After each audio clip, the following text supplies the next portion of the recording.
It's time for Twig This Week in Google. Jeff Jarvis is here, Stacey Higginbotham, Ant Pruitt. Of course, we're going to talk about Google's Pixel 5 event. We're also going to talk about Amazon's event, some wild stuff from Amazon.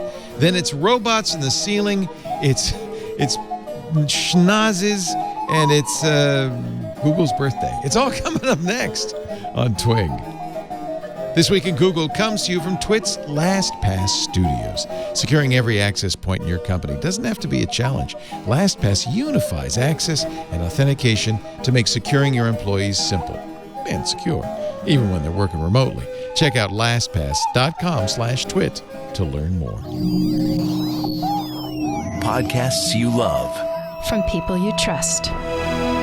This is Twit.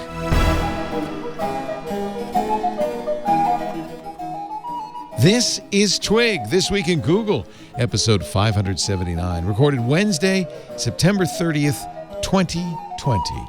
Leo by a nose. This episode of This Week in Google is brought to you by ZipRecruiter. Hiring is challenging, especially with everything else you have to consider today.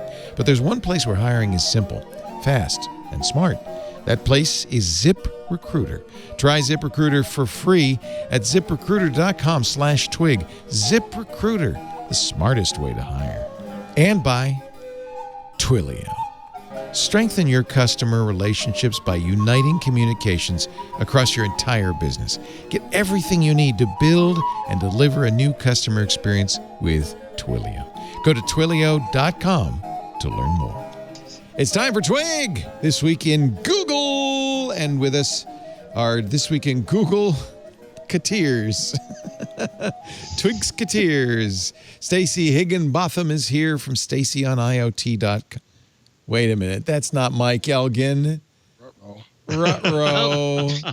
Ruh-roh.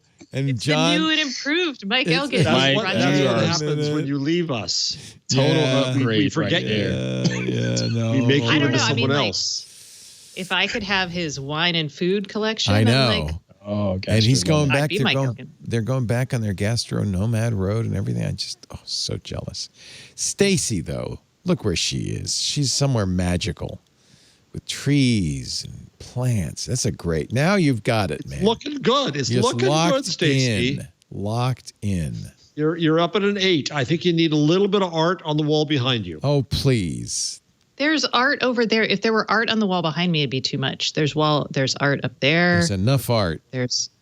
Well, but I don't care about your world. There's we care art about over the there. presentation of your world to art. He fancies Well, himself. here, hold up. Room hold Raider up, Mr. Jr. Room Raider. There. Now you can see a little bit more of my there art. It is. Yeah, I see a head. Oh, just sticking a up hair. over the shelf. It Well, looks here, hold fine. up. Don't listen to We're him. fine. It looks great. Andrew Weissman's room. Oh my God, I want it. Oh, Is this another one on? By the way, that I don't know if they did it or not, but oh man, oh. Oh, you can see the art in the big view. See? Yeah, we see it. We See? see it. Yeah. Yeah. There, that's good. All right, okay, that's better. All right. That there's Oh my God, I cannot Leonard believe I'm Tapp, trying to professor be- for journalistic innovation at the Craig Newmark Graduate School of Journalism at the City University of New York, Mr. Jeff Jarvis, who has he's just because he has a 10 out of 10. That's all. He's just So. And by the way, the winner of the Scoop Award.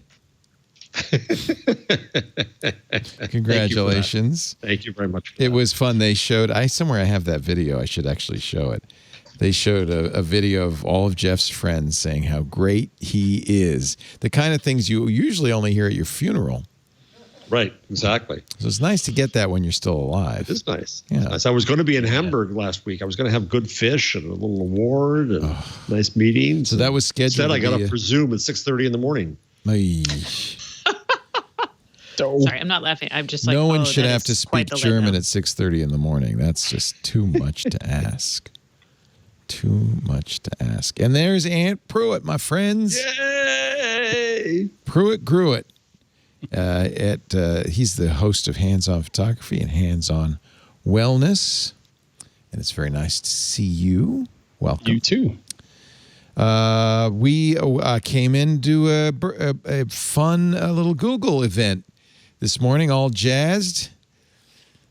It was the lowest energy. Did you guys watch it?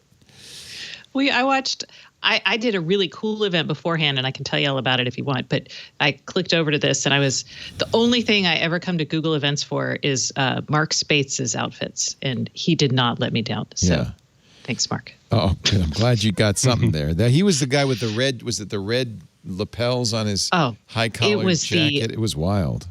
Exceptionally well put together maroon over the white button down with his, and I've seen his jacket before a bunch, but the thick velvet, it's not velvet, it's a thick tweed gray blazer, but the overall combo was like, it was this good layered, it was a super layered look. Well, now can we see this? I want to see this now. Oh yeah, let me play the video for you. They called it. I was teaching class when all this was all. You were having fun. Oh, you didn't get to see it. No, I didn't get to see it. I have called him the best dressed man in IoT, and I think I am totally right here because You're not talking about Mac Lethal. No, I'm not talking about this. You can watch BBC, America, World News, BET, and Bravo. Why you eating nachos? The chips are looking salty, man. You need a little cheddar. All right, they apparently found somebody who could talk really fast. That was the most energy on the entire event. It was a very... it was a weird event, don't you think? It started out with just the name of it. Was it Launch Night? Yeah, Launch Night in at 11 in the morning. Here's Mark Spates' segment. Well, the whole world is not Pacific time, you people. The Mark Spates segment was with the oddly loopy Mark Ronson. From the Beatles and Motown, they have a sound. And it's such my childhood. The 808 drum machine. K-pop. Analog and digital. So many great songs. Hey Google. Personality. Times a million. All right. Awesome. That's already winning. Hello. Just a little bit more of the sound of Mark jacket Ronson. Matches the Nest audio device. Yeah. It's nice. I'll tell you, even on the stream, the Nest audio device sounded really good. The center of your whole home audio system. The whole idea of this is sound engineers, musicians. It's a better speaker than the little Nest. It's only $99, so it's somewhere in between, really, the little Nest Assistant and the big Google Home Max, right? I like the Max a lot. But the Max hasn't been updated for like 3 years. And I'm actually in the market because I have a large open floor plan. I was either going to get an Echo Studio, but I was also waiting to see what this was going to have. So I could do an Echo Studio or two of these, I think. It's, the physics gets involved when a speaker of that size can only sound so good, right? Especially the low end. But it's still good enough for just it probably filling is. a room. You don't, unless you're an audiophile or whatever, you just want the audio to fill your living room, fill your kitchen or whatever. You're not trying to. Well, without distortion or anything, Yeah. So I get that. We'll have to order one to hear one. You know why that outfit was such a great combo, by the way? Because it echoes the idea of a cravat kind of thing, but it's not. That's what it is, I think. That's really like was a good jamming on. I didn't pay that much attention to it, but especially the mix of the burgundy or the dark red with the burgundy gray. And gray is nice. Yeah, very pretty. How many layers does he have on? 3. Must have been he probably is wearing an undershirt, is my guess, too. So 4. One less than Steve Bannon. I am clearly doing this wrong. And T-shirt. Truly, he always. I've met him before in person. Just impeccable style. Well, you told him that in person? Yes, and I tweeted out. I am like his biggest style fan. I don't even care. I've known him since he was at Logitech. So I'm like. So one of the things these speakers do is multi-room sound. Sonos took offense. They actually on Monday sued Google for infringing 5 more of their wireless audio patents. Their first suit was last January. Wow. The federal case is put on hold while the International Trade Commission reaches a decision on whether to block Google's allegedly infringing products from the U.S. market. The new case filed in the Western District of Texas. Always a red flag, if you ask me. Is it? Or rather, it's changing a little bit, but yeah, it's still. it still has a well-deserved reputation. It was the Eastern District of Texas. It was the Eastern District that of was Tyler. bad, Tyler, and this is in the Western District. According to The Verge, an emerging patent lawsuit hotspot. I think the Eastern District may have dialed it back a little. So Western's like, they're getting so, we don't have any here's economy. Our opportunity. Yeah. There's nothing out here but sagebrush. They're apparently Sonos says they actually infringe 100 of our patents. So Google countersued. So we'll see. It's one of those things. But it is the case that Sonos' secret sauce was that multi-rim sound. So if Google's doing that now at $100 a speaker, that might be a little bit of a threat to Sonos' business. We'll get some and we'll hear them. They're not yet available let me see. I'm checking the Google store. I also got they also got a new Chromecast with the new, used to be Android TV, now it's Google TV once again. Remember in the early days, Jeff, it was Google TV in the beginning? Yeah. I do. I had a Logitech Review Google TV. Yeah. I absolutely loved it. And then it became Android TV, and now it's Google TV again. So don't know what's going on with that. All of this stuff, by the way, nothing was a surprise. All of it we'd seen either in rumors, sneak releases from Google, or most likely in the stores. For instance, the Chromecast, which has been available in some Walmarts and Best Buys for 5 days. Really? Yes. Yeah. So it wasn't much of a shock. The price is I good. think Home Depot had them too. Home Depot, yeah. $49.99. I was a little confused because I'd heard you were getting 6 months of free of Netflix, which would have made that a remarkable deal. But in fact, you have to pay more for including the Netflix bundle. That's $89.99. It has a Netflix dedicated button, which probably explains the bundle. It also has a YouTube dedicated button.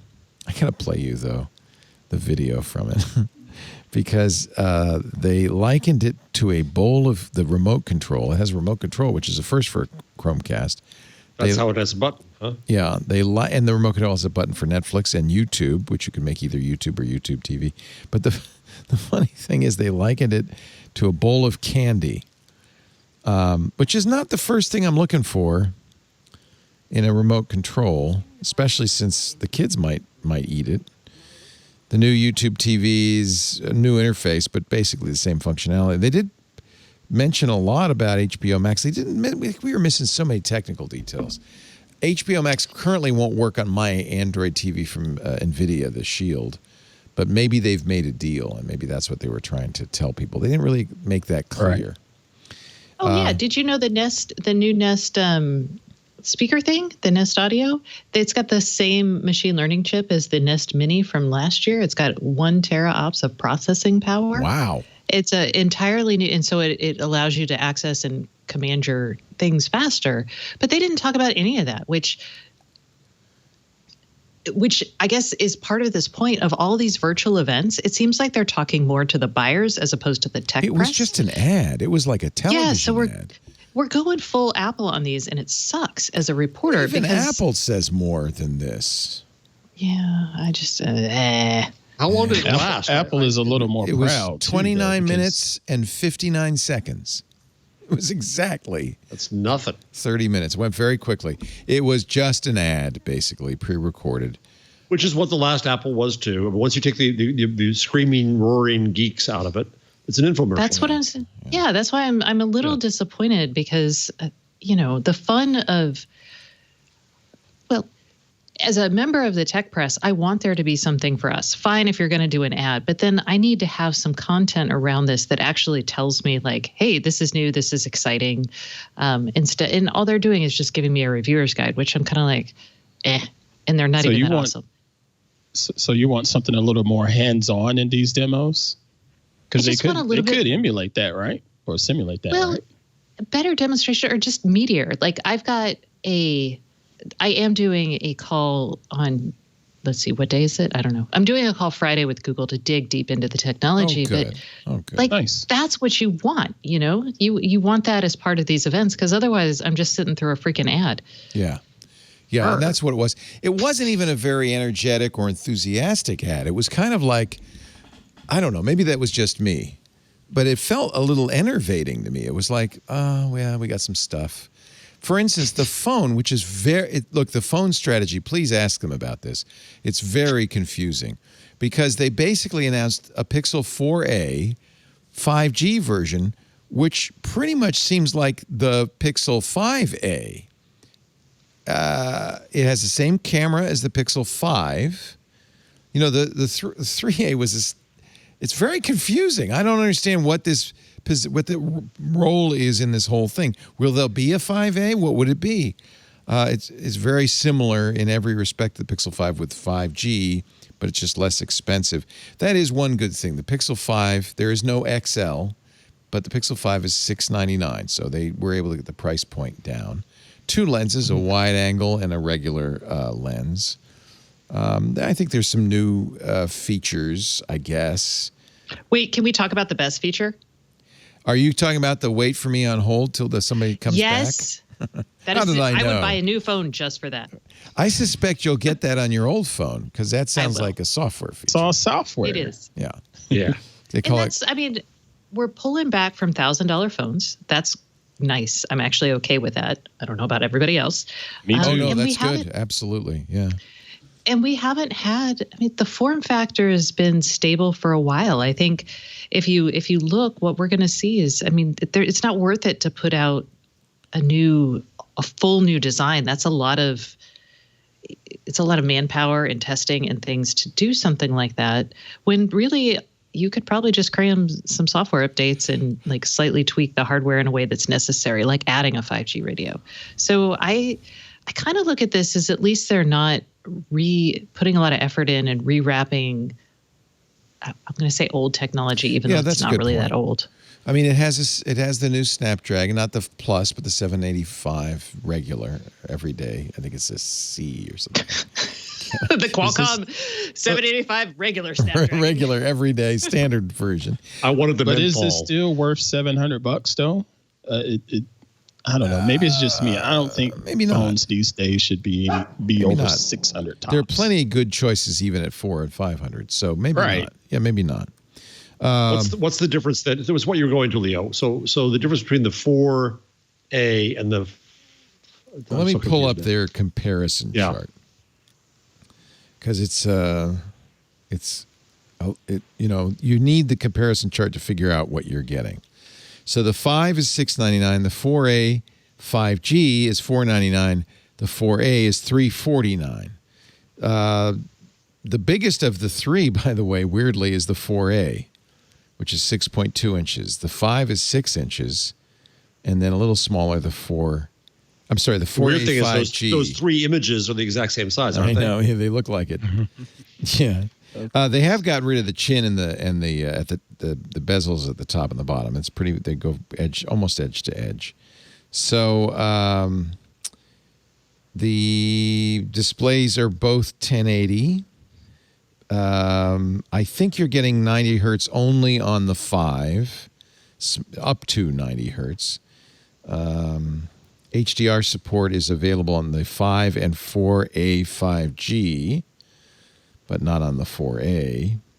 Battery life is going to be longest, I think, on the 5, because they put a pretty big 4,080 milliamp hour battery in that 5. But 8 gigs of RAM in the 5, the 4A and 4A 5G have 6 gigs of RAM. All three have 128 gigs of storage.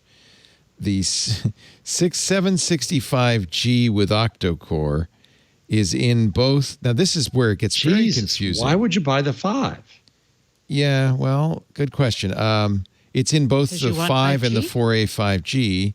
No, they're not both in 5G. the 4A. Oh. Yeah, they're both 5G. And who wants 5G, really? Cameras are identical in the 4A 5G and the 5. A little bit less of a camera in the 4A. It really feels like the 4A 5G should have been the 5A, but I think maybe they wanted to reserve that for later this year when they'll do a 5A. Oh, there's no audio jack. Oh, no audio jack. There is an audio jack on the 4A and 4A 5G. Yeah. That is literally it. Yeah. That's pretty much Which it. I would consider a premium feature, that there's an audio jack. Yeah. But in fact, the premium is they took the audio jack off and they made the screen a little smaller. So I honestly really confusing. Yeah, I just don't get what Google's up to. I really don't. I feel like we were even asking on Twitter on Sunday, should Google, I think Mike Elgin was asking, should Google even bother making phones anymore. Oh, They please. can't I sell want them. to. Well, the sales figures are very low. It's apparent in the way they announced all this that it's just their heart's not in it. No, they're shrugging. But see, doesn't this type of development take a couple years? So is it safe to assume they've stopped development because this phone was probably in the works, 2 years ago, right? This is just inertia. Just kind of the train isn't completely come to a halt yet. Yeah. Yeah. Oh maybe yeah. it's- Well, one more thing. Yeah, it really. And again, I'm asking. Maybe it was just me, and I'm projecting on this, but it really ain't just felt you. like it It's felt not like just they you. weren't enthusiastic about it at all. Like even the late night, the night in thing was like, yeah, put on some socks, get some popcorn. Maybe it feels wrong to be excited about things that are as silly as gadgets in the midst of what is arguably a trying time. Actually, that's an interest. Yeah, maybe Okay. maybe it's a corporate decision to be They're sensitive. reading the room. Yeah. Maybe they're Okay. reading Maybe. the room. Maybe that's it. Oh, that's interesting. That is interesting, Stacy. I give them a point for that. Yeah. I'm still don't want to pay $700 though. They didn't read the room well enough. So maybe you will when I tell you that Hold With Me apparently is not available on any other phone. It says specifically, I don't think there's any reason for this except sales, specifically only on the Pixel 5 and 4a 5G, and only in the U.S. When you call I would it, buy that. just for that feature. So Just we've all hold up. done When- that. when did I buy my last phone? You call Comcast and they say, an operator, your call is important to us. An operator will be with you in 27 minutes. And they start playing Kenny G. And then you just sit there as if the company has suddenly put you in suspended animation and you can't do anything because if you miss it, then you got to start it all over again. So this way, apparently, now I'm not sure I would trust it, but you let the Google Assistant wait on hold for you. And then when somebody comes on, it'll say, hey, they're on. And after your call, you can share your audio and transcript to help improve Hold for Me. Oh man, I bought my 3A last August, so you're not. I'm still not in a line. year away. Yeah. All right, never mind, y'all.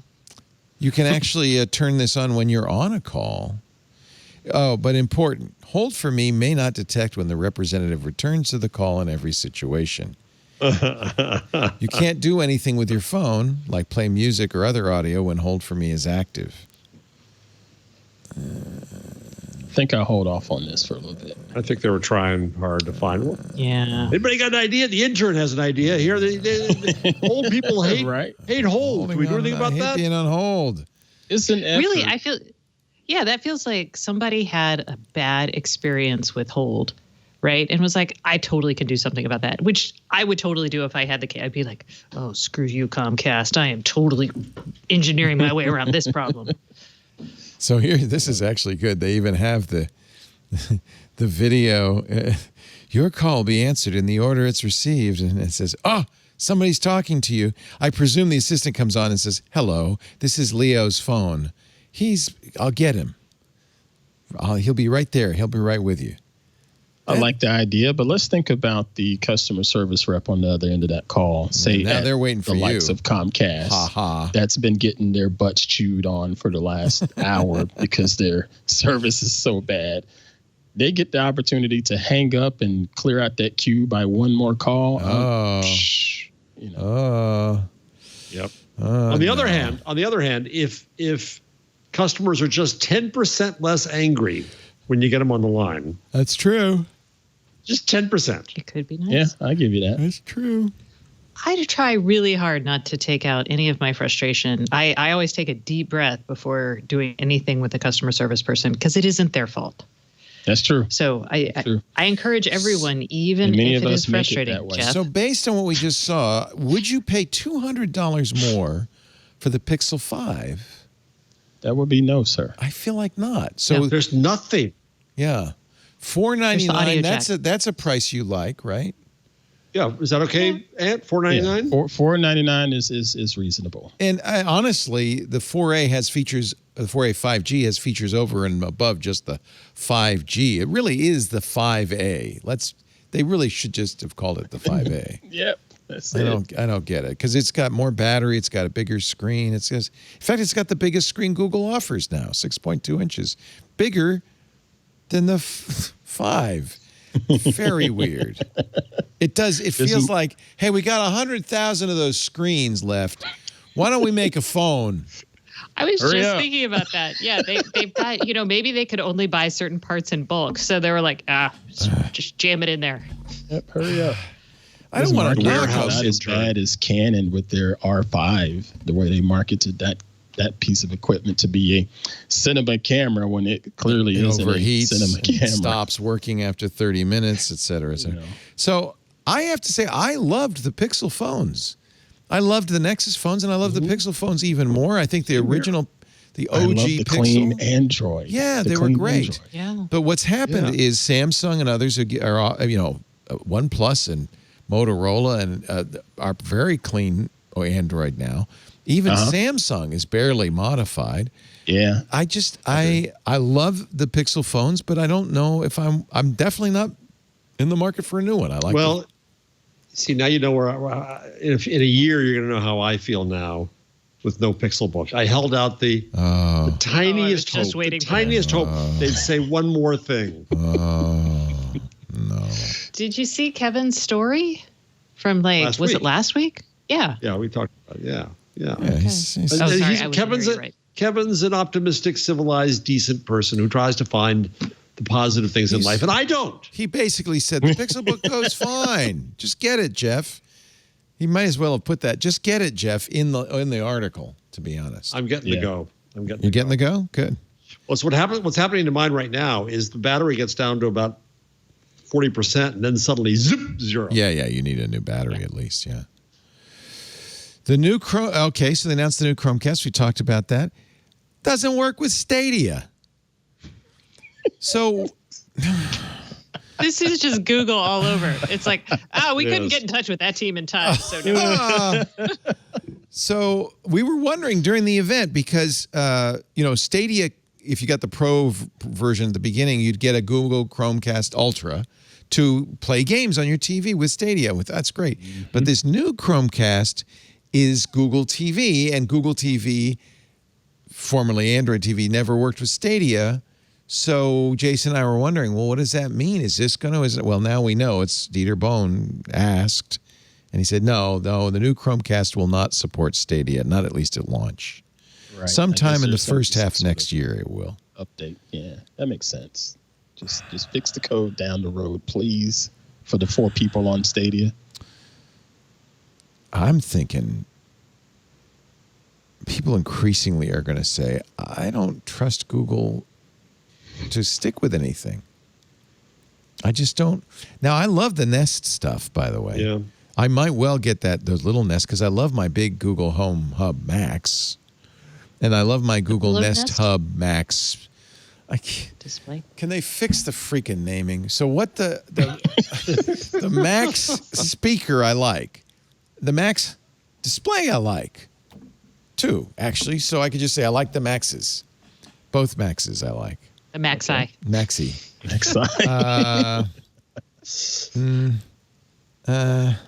Okay. Are we going to talk about Amazon's devices at any point in time? Yeah. I know this is this week. Well, are we done with Google yet? I'm getting the Google announcement out of the way. I think we've done it. Sure. We've actually spent more time talking about it than they did.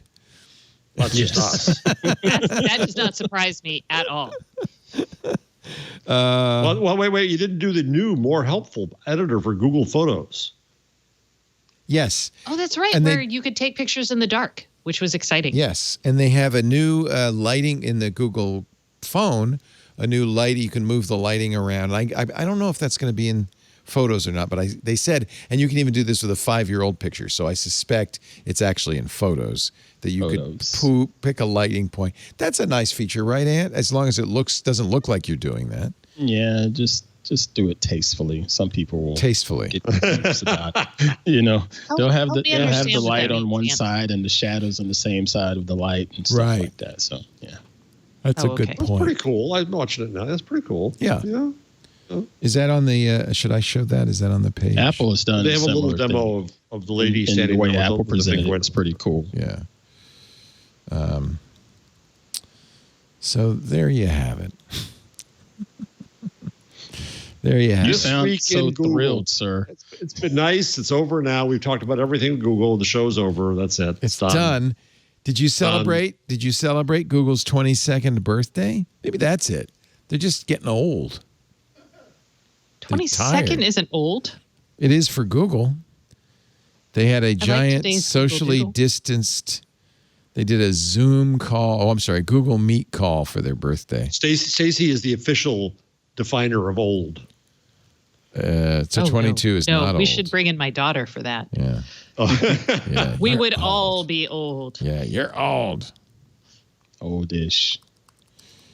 All right. We can take a break and then come back. I think we launch night in. We got everything. Well, you just compare that. If we go back like 5 years to these kinds of announcements versus now, used to be so exciting. There's a new fall TV season. You can't wait for these sitcoms. It's like that, actually, isn't it? You know what? There's a new Buick this fall. Remember those days? Sarcastic? All right, let's watch. This is. I might as well do this because if you missed it, they made a little video, 90 seconds total, to get the meat of the show in here. You want to watch just a little 90-second interlude. There was a kid playing drums. There was lots of people in their houses. That's so much wonderful content out there. She was unaccountably Nice looking outfit. off camera the whole time. I hate that. She was looking over my shoulder. I don't know why. I hate it when they do this. She's looking at her Someone's cue talking cards. to someone else. Well, they didn't. Okay, so just a tip. You can put the prompter on the camera. Just a tip. I'm just saying. No, that's what they were doing, Leo. No, that's what they're doing. It's they're style. trying for multiple. So they're doing I'm talking off to here, which is really kind of rude. But that's the way they record this Well, stuff. but so you they know get what's? the B-roll. Yeah. Okay. So Jeff, I know have that. never seen your profile. I know before. that thing, but this is Right, the thing. me neither. They did that, Big but nose, huge nose. even the straight-on shot was over your shoulder. She's looking over your shoulder. So they did. No, that's the as if she's talking to someone. Yes, but who? I know. Jeff, I your hate that. silhouette belongs on a coin. I feel like All right, What are you profile. going to say? No, it looks good. I like it. It's very distinguished. Patrician.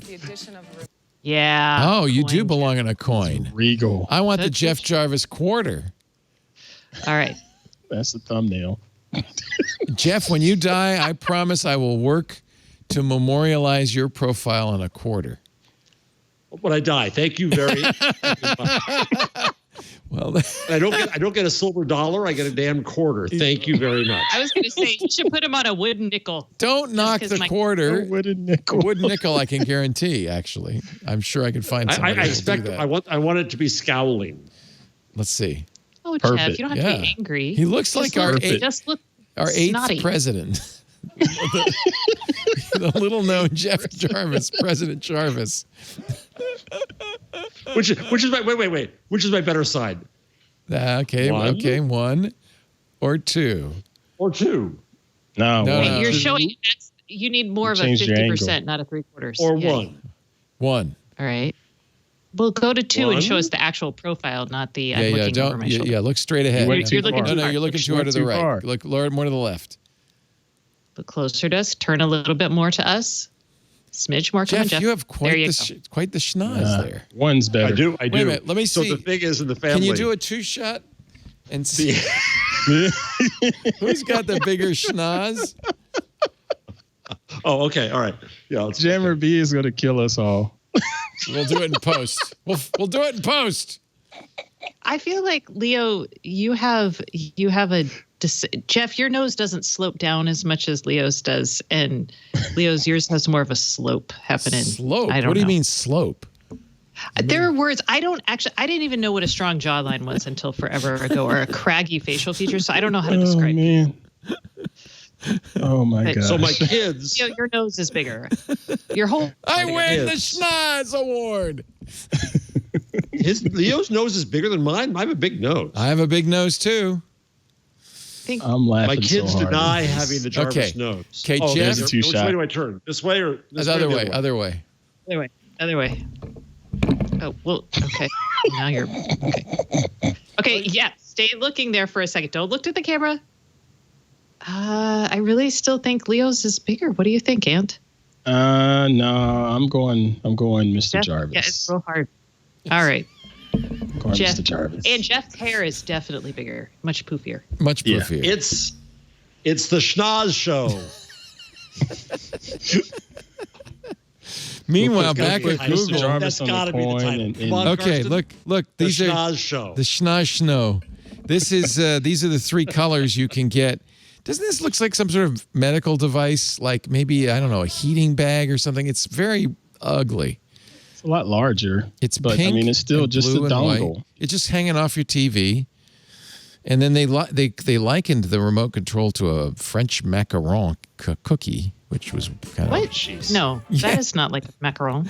Well, actually, Maybe they said the a bowl color of candy, but next to it was not candy, but a French macaron. So I don't know what they're going for. I don't agree with I don't like their whole design philosophy. I'll be honest. I don't like the lozenge shape of the speakers. I don't like... Oh, Selena Gomez. No, you just missed her. I watched the event, so I saw her. You saw her, yeah. There's your buddy in his gray and burgundy. And then this guy played drums with some kid. Well, the kid's famous. Oh, the kid's famous? Like on YouTube Yeah. famous? Yeah. Yeah. There's Mark trying to keep his head up. Here's these phones. We don't know why they exist. And then there's Hold For Me, Extreme Battery Saver, which kills background tasks. And then some guy was playing in the park on his phone, Stadia. Pixel 5 and Pixel 4. Cinematic pan is interesting. There's the portrait light and the night sight. Mark Lavoie's gone, so again, you feel like they're just running on inertia at this point. Did you like the camera features particularly, Ant, or was there anything you saw Didn't there? really do much for me because it's something that's going to roll out to all of the phones anyway. I figure a lot of these features are just software, so they may hold off as they are with the hold feature, but I think ultimately anybody will get them. Mm-hmm. Yeah. All right. Well, there you have it. Who has the confetti? I thought you were going to say the bigger schnoz. Woo! So it was a split decision on the schnoz? Yeah. What does Karsten say? Karsten, I think, gave me the bigger nose, which I can't decide if that's We good could or make y'all bad. stick a ruler next to your nose and decide. Yeah. I mean, That'll be next empirically, we could sell this. That's the tease for next week. I could count it in picas or points. Picas? Oh, there you go. wow. I have one of those in my... I still have... I'm like, I don't mine have a is in my pica. desk. I don't have a pica ruler. Problem is, how do I get past that? I guess I go. No, I can't go this way. It'll go through my Yeah. face. So, I don't know how to do that. Never mind. Never mind. This, ladies and gentlemen, Gutenberg moment. You have an This assignment is called now for next week. a pica pull. A pica pole? I Because have you'd one. yes, a pull because you'd pull the type. Because it's got a little hook. It's a ruler with a little hook at the It's got end. a hook and it's got inches and agate and 6 and 12 point and points. Points are how type is measured. I So never- 12 points. Right, 12.5. Stacey? Everybody puts What 12 about it? points in their Microsoft Word. You know, we use those measures going way back, my children. What's an agate? I own one of these and I don't know. Well, agate in most nomenclature was it's not. This is not the proper, but we called the tiniest type for like sports. That was agate type because it was very small. What's it But mean? the when agate you're- measurement's different. What's it mean when you say I was busting my agates? I've never heard that. Boy, Leo, that just went nowhere. Yeah, No one understood that joke. I heard during these trying times, some people are actually hiring right now. I heard that too, Ant. You know, there's lots to think about these days as an employer. Hiring can be challenging, can it not? That's why you need ZipRecruiter, right? ZipRecruiter, our sponsor of the hour. Actually, we're big fans. We use ZipRecruiter ourselves. So did Monica Starks at her construction company, GS Group. She had a hard time filling a key role because there were so many candidates out there. She wasn't sure if she was getting the right person. She actually switched to ZipRecruiter.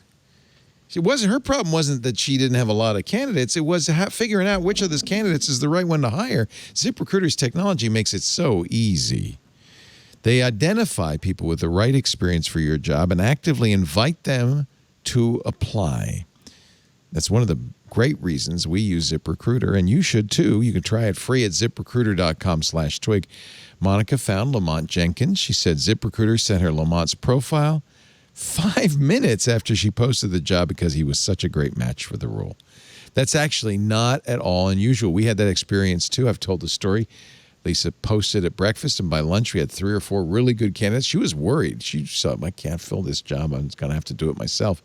ZipRecruiter is so effective that 4 out of 5 employers who post on ZipRecruiter get a quality candidate within the first day. Of course, we've mentioned before, one of the things ZipRecruiter does that's so awesome is it posts your listing to over 100 of the best job sites on the web. So you're immediately casting a wide net. But they don't stop there. That matching technology is so cool.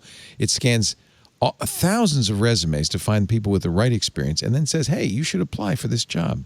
They reformat the resumes so it's easy to read them. They even will star the best candidates and say you should look at this one. It's like having a really good assistant working with you on this, doing all the hard stuff, so you can do the important thing, which is hire the right person. You got to see this for yourself. Try ZipRecruiter free, absolutely free, at ZipRecruiter.com/twig. That's ZipRecruiter.com/TWIG. ZipRecruiter.com/twig. ZipRecruiter really is the smartest way to hire. Okay. Pixel 5 event in the books. Got after 30 minutes, it was like, you're done? Wow. Okay. We've been waiting. Was it last week? I think it was the week before that all the news was, the DOJ is about to sue Google for antitrust. Nothing. Crickets. Mm-hmm. We keep seeing that story, though. It's going to be next week. It's a few weeks out, just a couple of weeks, not weeks. I wonder maybe if it's now going to be after the election. I'm not sure what's going on. Feels like there's a holdup here. The DOJ, money? You think it's money? The DOJ is telling the state's attorneys general about it because they would love to line up 20 or 30 of these guys, maybe 50, who knows, to get involved. So maybe that's what the holdup is. Meanwhile, Google, go ahead. I was going to say, or maybe the state's attorneys general are worried about, suing the Department of Justice for various election issues. So they could just be busy. I feel like we're like just about a month from the election. Probably a lot of stuff's on hold at this point, I would think. But anyway. Oh, yeah. Too many people are shoveling, trying to unearth some things. Yeah, maybe that's it. Yeah, or cover them up or dig them out. Google, as you know, and Jeff, we've been talking about this, is upset about the Australian government's plan to make them pay for the news they put in the snippets at Google News. Is that official now? They're going to do that, or they're still? It hasn't passed yet. Hasn't passed yet. And that's why each tech company is threatening pretty harsh responses. Like they could walk away. Mm-hmm. Google's not hesitating to lobby. In fact, they hired an Australian comedian, Greta Lee Jackson. This is Google's Australian Twitter account, Google Down Under. We asked comedian Greta Lee Jackson to help illustrate something serious. Google isn't against a code of conduct that governs how we work with Aussie news publishers, but the draft code is absurdly one-sided. True that. Let's watch the video to learn how that works. Google explains arbitration under the News Media Bargaining Code with comedian Greta Lee Proposed Jackson. laws can be confusing, so I'll use an analogy to break it down. Take a seat. So this bus we're on picks up people at their homes and drops them off at restaurants all across town. Sure, people could have walked or driven themselves, but the bus is convenient. Under a new law being drafted, the bus driver would need to pay the restaurants for delivering those customers to their doorstep. Sounds weird, huh? But that's not all. Well, it's a little different. It's as if the bus was serving them a little bit of food from the restaurant on the way to the restaurant. So that is only to make you only a taste temptation to make you happy and want to be at the restaurant, which is good for the restaurant. The restaurant's point is, but maybe they're going to eat so much of the sample food on the bus that when the bus arrives at the restaurant, they'll say, "Take me home. I've got it." No. Yep. All that happens, Leo, is they spray the smell of bacon. Well, that's where the dispute is. What are we getting on the bus? Well, let's continue on. Just the smell of bacon. That's this labored metaphor continues. Negotiate how much she should pay. Nothing that she brings to the table is counted as part of the negotiations. Stop there for a second, will you? Not the. What is this? Is this about the arbitration? This is because what happens is, and I talked to somebody at Google about this. They are not, Google and Facebook are not allowed to argue that they have anything on their side of the equation of value. They're not allowed to say, but we send traffic. No, shut up. You can't say that. What? The only thing that has value in the arbitration is the snippet, the content, the soul that they're stealing. Wait, in other words, content the bacon or the smell of bacon? They want content is the parsley. They want the bus to pay for the smell of bacon on the way, and the bus driver can't argue. Yeah, but the restaurant. I'm bringing the restaurant customers. They can't argue that. I'll give you a different one. So if you go to a concierge at a hotel, and something I never do, and say, "What's a good restaurant?" They're going to send you to the most desperate, worst restaurant that, of course, pays the concierge to send you there. Oh, that explains a lot. Right? So the bus driver says, "This is a good restaurant. I'll drop you off." In the normal world, the restaurant pays a kickback to the bus driver. Right. Vice versa. Okay. Yeah. In this case, it's vice versa. Yeah. They're telling the bus driver, "You got to pay for having brought us a customer." So let's watch this again now that you understand what they're talking about. That's not all. Even when she agrees to pay and starts to negotiate how much she should pay, nothing that she brings to the table is counted as part of the negotiations. Not the fact that she's delivering customers to the restaurant, not the cost of running the bus, nothing.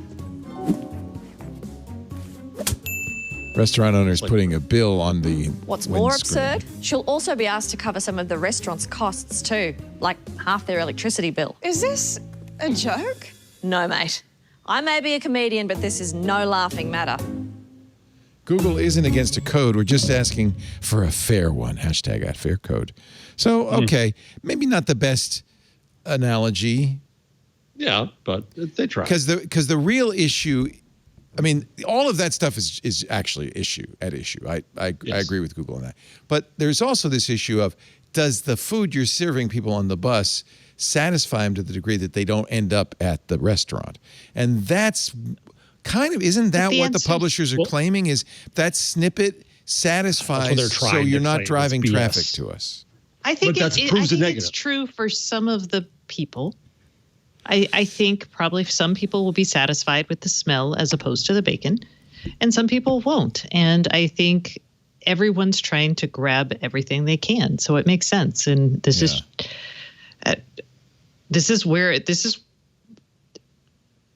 is why we have these discussions. This is why legislation exists. So what we're hearing is the first step in any negotiation where both sides kind of intransigently says, well, here's our attitude. And both cases are a little bit off. Like what they're going to do is figure out something in the middle. Is that what you're saying, Stacey? Leo, no, they're not, because Google cannot. I think it's so big. Jeff Jarvis. Leo just asked me a question to clarify. Oh, yes, you. You were I didn't hear that. I'm sorry. Boom. I'm sorry. I will answer on her behalf. I'm sorry. So, I do apologize. I'm going to get 20 angry emails. I apologize. That was unintentional. Aren't we at the point where both Google and the Australian publishers are stating the most extreme version of the case? Stacey Higginbotham. Stacey, no, this is actually this is a good question for Jeff. You were just asking my thoughts to clarify my thoughts, and Jeff just was like, no. You fool. I'm shutting up. Because you know I'm not. No, all right, Jeff. No, go ahead. I mean, is there a middle ground to this where, like, is this just preliminary to a negotiation? My first answer is no, but reality was something different. Let me first say different analogy here. Yes. I walk by a bakery. I smell the wonderful bakery. I rarely go in to buy that croissant, but I've smelled it. I'm just saying. Yeah. Basic metaphor there. Should I pay for that? You should pay for the smell? No. Did the smell stop me from buying it? No. You're trying to prove a negative. Right. Oh, if I hadn't smelled it, I would have bought the croissant. No, because I did smell it. I buy the croissant. Maybe. Sometimes I don't because I'm lactose. No, it's not lactose. What are you? Anyway. Although the publishers are almost saying Google should pay us for the advertisement. Right? Like I'm sorry. I unplugged myself in my excitement. I didn't hear you. It's okay. Go ahead, Stacey. No, I was going to say, in cases of justice, in proving a negative is really difficult, but sometimes it's worthwhile. Yeah. And so I would say that even if they are trying to prove a negative here, that's not a reason not to try. So you keep using that phrasing, and I see the point in it. And I see the point in the publisher side. So I think it's worthwhile to try to prove that negative as part of these negotiations because we are trying to establish rules for something that's really important to both sides going forward. And so that's what we need is research, right? So we need data to prove that. And I'm surprised that I've never really seen. I did have some data back in the day with a company that I worked with that was doing embeddable content. And the funny thing about it is the data clearly showed, that's plural, yes, that the bigger the snippet, the better the click-through. Oh, that's interesting. The bigger the sample, the more your content was an ad. And people would go through from a full embedded article and would click more often than from a snippet, and then in turn engage with more articles. So we're doing this very speculatively. It's like the filter bubble argument where the research says there isn't such a thing as a filter bubble, but we still argue as if there is. Now, back to your question, Leo, in terms of a negotiation. My first argument is no, Google can't pay for it because if the news people say pay for my content, then everybody will say on the whole internet, pay for my content if you're linking to me. And that kills the business model. On the other hand, Google has already, I think, and I've said this out loud, and I've written about this, and Facebook have both set a very dangerous precedent by, in fact, paying for news. Facebook is doing it now in the US. Google has said they will do it. They've said in Australia, we're willing to do this, but if you pull this law, we're pulling out, and you're not getting a penny. You're not going to get anything. So I'm pulling out in one definition or another. So yes, you're right. There is a negotiation going on, but I think it still sets a very dangerous precedent for Google, especially. Okay. I thought Google's explanation was pretty good, but missed a little bit of the nuance of it. It's hard. Yeah. And it's interesting because what they could have said, and I think probably wisely avoided is, and there's a risk if this law passes, we're just going to stop doing news and sending any traffic to newspapers in Australia. Which is what Facebook has said. Yeah. They decided not to go do, that's the nuclear option, I guess. Well, Google has nuclear options too. We just don't know what one they might choose. But I'm just saying they didn't even mention that they had them. Not yet. Not yet. But I think what I'm told is that privately things are hinted. Yeah. Yeah, I'm sure there's nudge, wink, wink. Oh, yeah. Yeah. Yeah. Yeah. You wouldn't really, would you? Yeah. Want to try us? Nice. Huh? It's a shame. It's a shame that nice internet you have. Yeah. Nice. Too bad if something happens to it. Yeah. Too bad if everybody's using big. Hey, sad news. I didn't know, and I probably, had I known this, would not have left Facebook. The original Farmville is still on Facebook. What? Yes, but not for much longer. It's going to It's all that fake hay that's rotting in the field. Disappear at the end of the year because it's a flash game. I had no idea that Farmville, which I spent many hours harvesting phony wheat. I had no idea. This was back in like 2009, where it had more than 10 million daily active users in fewer than 2 months. This is according to The Verge. 30 million people at its peak played Farmville. Zynga this was the creation of Zynga, right? Mm-hmm. Record revenues. They started racking up. Zynga now owns the old Tech TV building, so they did okay. Did you play Farmville, Ant? No, sir. But I remember when that came out, and that's when I started to notice the addiction of a phone. Oh, it is. People just so addicted to holding that phone in their hands, and they're talking about planting this and doing that. And I'm like, you know nothing about farming, but yet you cannot put this phone down, you know. I played it so obsessively. My wife at the time said, "Are you farming again?" And I said, "Yes." And she said, "Why don't you take up knitting? At least at the end of it, you'd get a sweater." Right, you get something productive out of it, right? She's right. Stacey, did you ever play? No. Play any games? She has a sweater as a result. Ones. Look what she's wearing. I crochet. She crochets. No, I don't play like video games so much. Not because they don't interest me. It's not because I have like any highfalutin I'm better than other people. It's just that they don't hold my attention. What about your daughter? No, she's kind of we're the same way. We'd rather read a book. That's good. Or knit a sweater. I mean, it was nice to see Words with Friends catch on, and people were addicted to that. Oh, I played that. You know, that's vernacular, vocabulary. You know, it's and you're playing with a person. That was fun. You'd meet your friends and you'd play. That I could see. I didn't have as much of a problem with that, but the whole Farmville thing and just seeing how people were so addicted to it, it bugged me. And I was like, nope, that's not going to be me. Put the phone away. Nope. The last game I played was on CD-ROM, literally. Wow. Was it Myst?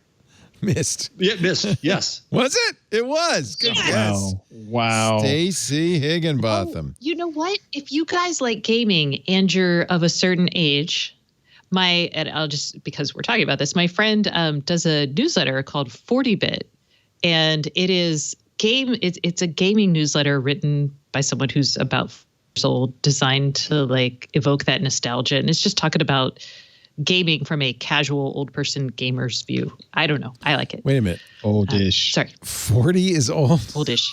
Oldish. Okay. I think I'm actually too old to listen to that old gaming show. It's a newsletter. It's not a. Oh, read it. It's 40-Bit gaming. So read 40bit.com is the place. Read 40-Bit. Okay. It's a newsletter about video games written specifically for people who are older with many responsibilities and not much time. Older than what, Stacey? Well, it ends with like class of 90 rules. So that's a little older than I am, but you know, it's just fun. But he covers newer games, right? Or he covers the news, but he covers it from the standpoint of like somebody I don't have who time. hasn't played anything since Jenga.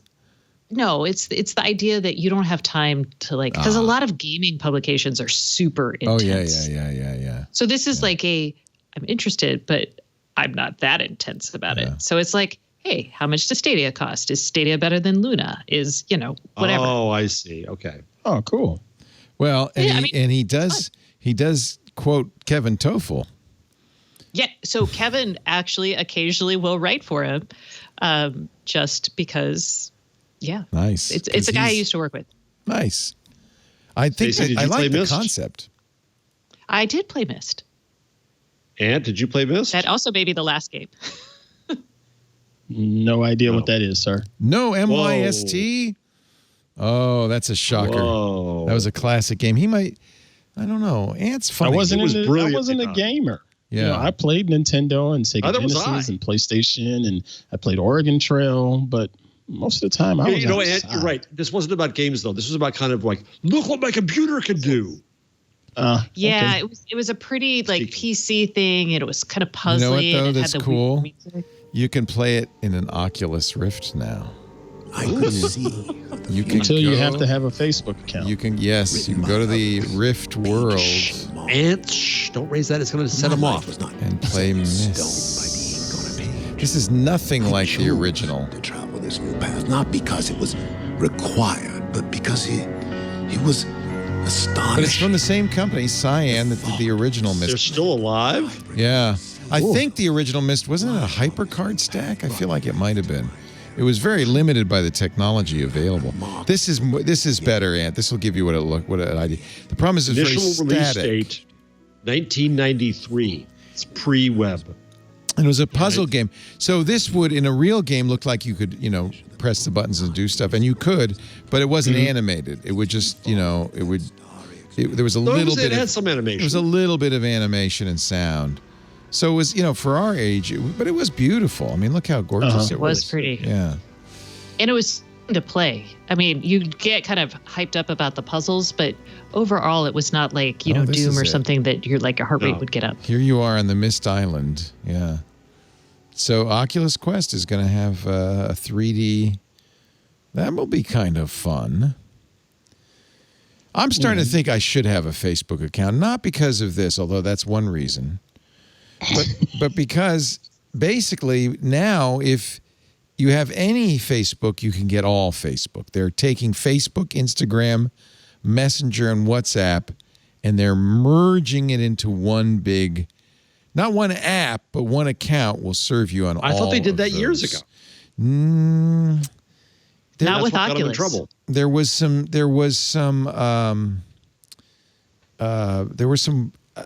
walls, I guess. I don't know about the personal information. I'm sure traveled completely porously, but they wanted some autonomy for each of the groups. But you remember the Jan Koum and the creators of WhatsApp kind of left, and they bit by bit these people left, and so all kind of the tables cleared so that Mark could unify it. The Fast Company article by Harry McCracken talks to Stan Chudnovsky, who came to Facebook and is running this. He talks about the Zuckerberg Manifesto we talked a lot about last year on encrypted, privacy-focused social networking.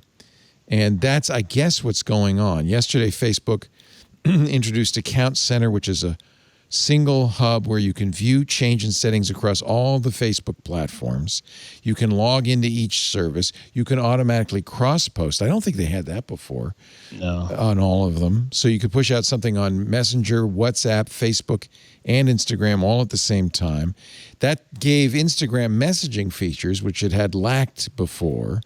They had this little weird messaging, but now it's based on Facebook Messenger. And if you're on Instagram, you'll be able to chat with friends on Messenger and vice versa. You're right. This is, totally makes in the sense. face of antitrust, this is interesting choice of timing. And privacy. And privacy. Well, but everybody's kind of known if you have any one of those. That used to be, oh my God, they're going to do that. We have to shut them down. This is awful. And now it's kind of people saying, all right. You kind of German word of the day, Ach, Datenschutz. Datenschutz? Datenschutz. Was ist das? Data protection. It's the only word they have for privacy. Oh, interesting. They don't have a word privacy, huh? Not really. I wonder if some of this, I've been wondering, we're a month from an election. We're 3 months, if President Trump doesn't win, we're 3 months away from a transition of power. I wonder if for between now and January 20th, we're going to see companies saying, quick, fix this. Do things as quick as you can before. So they're in there as a precedent. Before the new regime. Not that the new, if there's a new regime couldn't, still say, hey, antitrust. But right now, where it maybe is perhaps a more favorable antitrust environment. So what else? Certainly what for else would you expect Facebook them to do? Amazon, I would imagine, would do things too. I think Amazon is. Let's, in fact. Are they not already doing that? Talk about what Amazon's doing. Welcome. You're welcome. Well done. A nice Stacey's segue. been waiting for this. Yeah. I have been. All right. Well, then I'm going to make you wait a little longer. Let me do a commercial, and then when we come back. The tease. I do like doing that. When we come back, we will talk about all the things Amazon announced.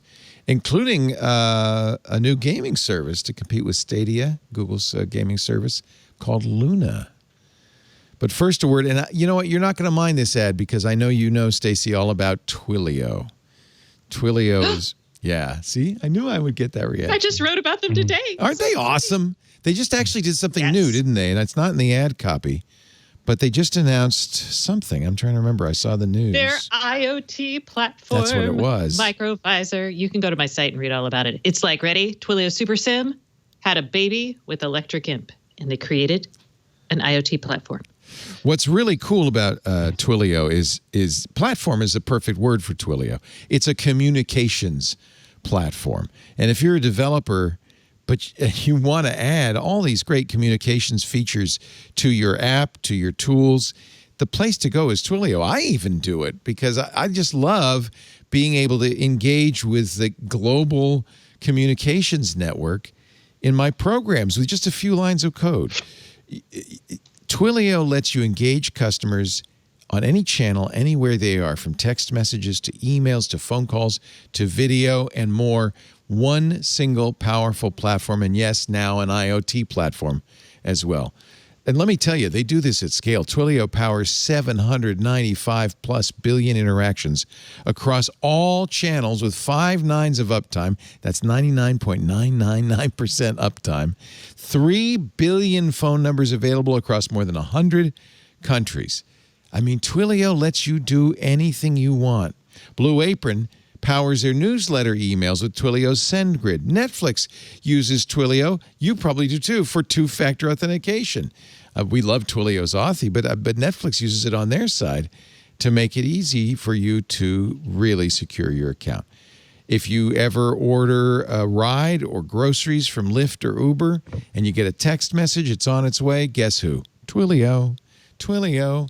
Product and operations teams use Twilio to create new ways to communicate with their customers inside their applications, ranging from account notifications with text messaging to chatbots to securing online accounts with two-factor authentication. Marketing teams love Twilio to get the word out, connecting with leads over text messaging and phone calls, send campaigns over email, build chatbots to answer questions. Customer service teams build global contact and support centers with Twilio Flex, a fully programmable contact center application platform. Twilio gives you the tools to add communications to whatever you're doing. It lets your developers control the global communications network with just a few lines of code. You don't need to be some specialized telecom network engineer. And that's why Twilio was such an important innovation, because it used to be you really had to know how this stuff worked. You had to be a super guru. If you already know, if your developers already know how to build web applications, you've got the exactly skills you need to build apps that can text, call, chat, video conferencing with a few lines of code from Twilio. It's because Twilio is built by developers for developers. So strengthen your customer relationships by uniting communications across your entire business. Go to Twilio.com to learn more today. Twilio.com to learn more today. It's time to build with Twilio. So the Super SIM module, which is Twilio's... It's their connectivity module that you can that you basically buy, and they give you access to whatever cell network you need. And they bought an IoT platform provider, Electric Imp, that does security updates. That basically gives you they made a module that had Wi-Fi or cellular on it that was designed to automatically check for security flaws, and it would what's the word I'm looking for? It would automatically update those and keep that consistent for you, so your team doesn't have to do it. And that was the key with Electric Imp. So with this, their platform takes all of that and brings it down to microcontrollers, which are the tiny embedded chips and things that, like sensors and your washing machine maybe. So what they're doing is with this platform, when you buy a module from them, you get the remote debugging, remote vulnerability checking, and the ability to program in whatever language you want without having to, again, worry what the cellular provider is doing. So you get to do all of that, and you get to do it for one price for 10 years, which is really awesome. So so this is nice for consumers too. This is not just an enterprise play, because Well, this it's nice is the for people problem. making consumer devices. Yes, Yeah, this but is why the your problem. Mello or your PetNet goes out, or Right. why you have to buy a Wink subscription now. Yes, Because they don't make well, part enough of it. money when they just sell the hardware. Now you got to keep supporting it for forever. So this makes it much more doable for them to continue to provide firmware upgrades and security support on these products without charging a subscription, or even maybe a lower subscription fee. Yeah, it just still feels like an ad, but it is actually a big deal. Oh, no, that's huge. It competes with Microsoft Azure Sphere, but Right. Azure Sphere only works with A-class processors and other things. So Anything this is that makes for IoT more secure, I'm all for. Cheaper. I did finally, I was talking about this the other day, upgrade my whole home network. We put in Ethernet everywhere, but I also put in Ubiquity gear, Ubiquity Dream Machine Pro switch. Actually, that's more the router, and then a PoE switch and a bunch of. I thought you had a Ubiquity Rackness. access. Yeah. Well, I got rid of it. There's a story. Oh, okay. There's a story behind that. So I And wanted leave for a week. For a week, I had Arachnus. I wanted something like Ubiquity or Ruckus, something I could control. But the installer who's putting in the wiring also does home theater and all that kind. And said he talked me into it. He said, "Oh no! Look, it's the same hardware. But here's the difference. This has a capability that I can. If you're having a problem with your network, I can log in and fix it." Oh, he's got the hook in your mouth, huh? And he said, "And I'll never charge you for that." I said, "Oh, well, that's good." Because part of the main reason we're doing it, as I was saying earlier, is Lisa now works at home. She was complaining about stuff going out and stuff. I'm at work. I can't help. So I thought, oh, nice. It basically, somebody else will be doing the IT. So we put it in. And by the way, this gear is not cheap. It's more expensive, much more, twice as much as Ubiquity. It's premium priced. I'm sure there's a huge markup. And it worked great. It's not that it worked great, but then the installer disappeared. And there's lights on in the bedroom from the access point. I want to turn it off. I can't. There's I want to change the password, the default password on the gear. I can't. I go to the support site. I leave a ticket. Crickets. This gets better. I emailed He's never going to charge you because he's never going to do anything. It's like, I don't want, look, I appreciate you keeping, if you would do it, being my IT guy, but if you disappear. So I called him up. I said, finally, I found his phone, his mobile phone. He said, well, you should just call me on my mobile phone. I said, but dude, you set up a support site, you email, you set up all this stuff, and I have to call you on your cell phone. What if you're not home? What if you don't answer? So I said, come get it. This is not working for me. So he took the Arachnus stuff out, and I had to pay a restocking fee, but at least he was able to. I was going to say, there was one more thing with that. Well, it cost me to give it back. I had to pay to give it back. But I understand that. It's not brand new gear anymore. It's, so there's a restocking fee, and I just put Ubiquity in it. It's so much better. And you know what, Stacy? Doing the VLAN for your IoT stuff, trivial. Oh, Easy yeah. peasy. Ubiquity is everybody's favorite. Yeah. So simple. So I'm very happy, except that I can't get in right now. Why not? Okay, so you may not stay happy forever. I don't want to sound like a malcontent, but I don't know. You know what? Here's the problem. This is why I wanted him to do it. I think I did some security thing that now I can't get into this. I have to probably be on site to get into it because I'm logging in and it won't log in. So I'll have to figure that one out. I might have to reboot everything. Is Lisa able to work now, or is she? Yeah. No, it's all working. I just can't get into it, which is good. Probably that's security. There's a lot of security in the Ubiquity gear. And the other thing that's very interesting that I never really knew before, constant scans. They're a constant. So I turn on. They have a AI threat protection tool, which you could turn on. And I'm getting scanned maybe 10, 15 times a day from all over the world for mostly for Tor exits or Tor nodes. Apparently they're looking, there's probably some hack with a Tor node or an exit node. So I'm getting scanned for that. A couple of times I got scanned for NetBIOS port 139. So there's people most people you just don't know because your gear's not recording it or not telling you.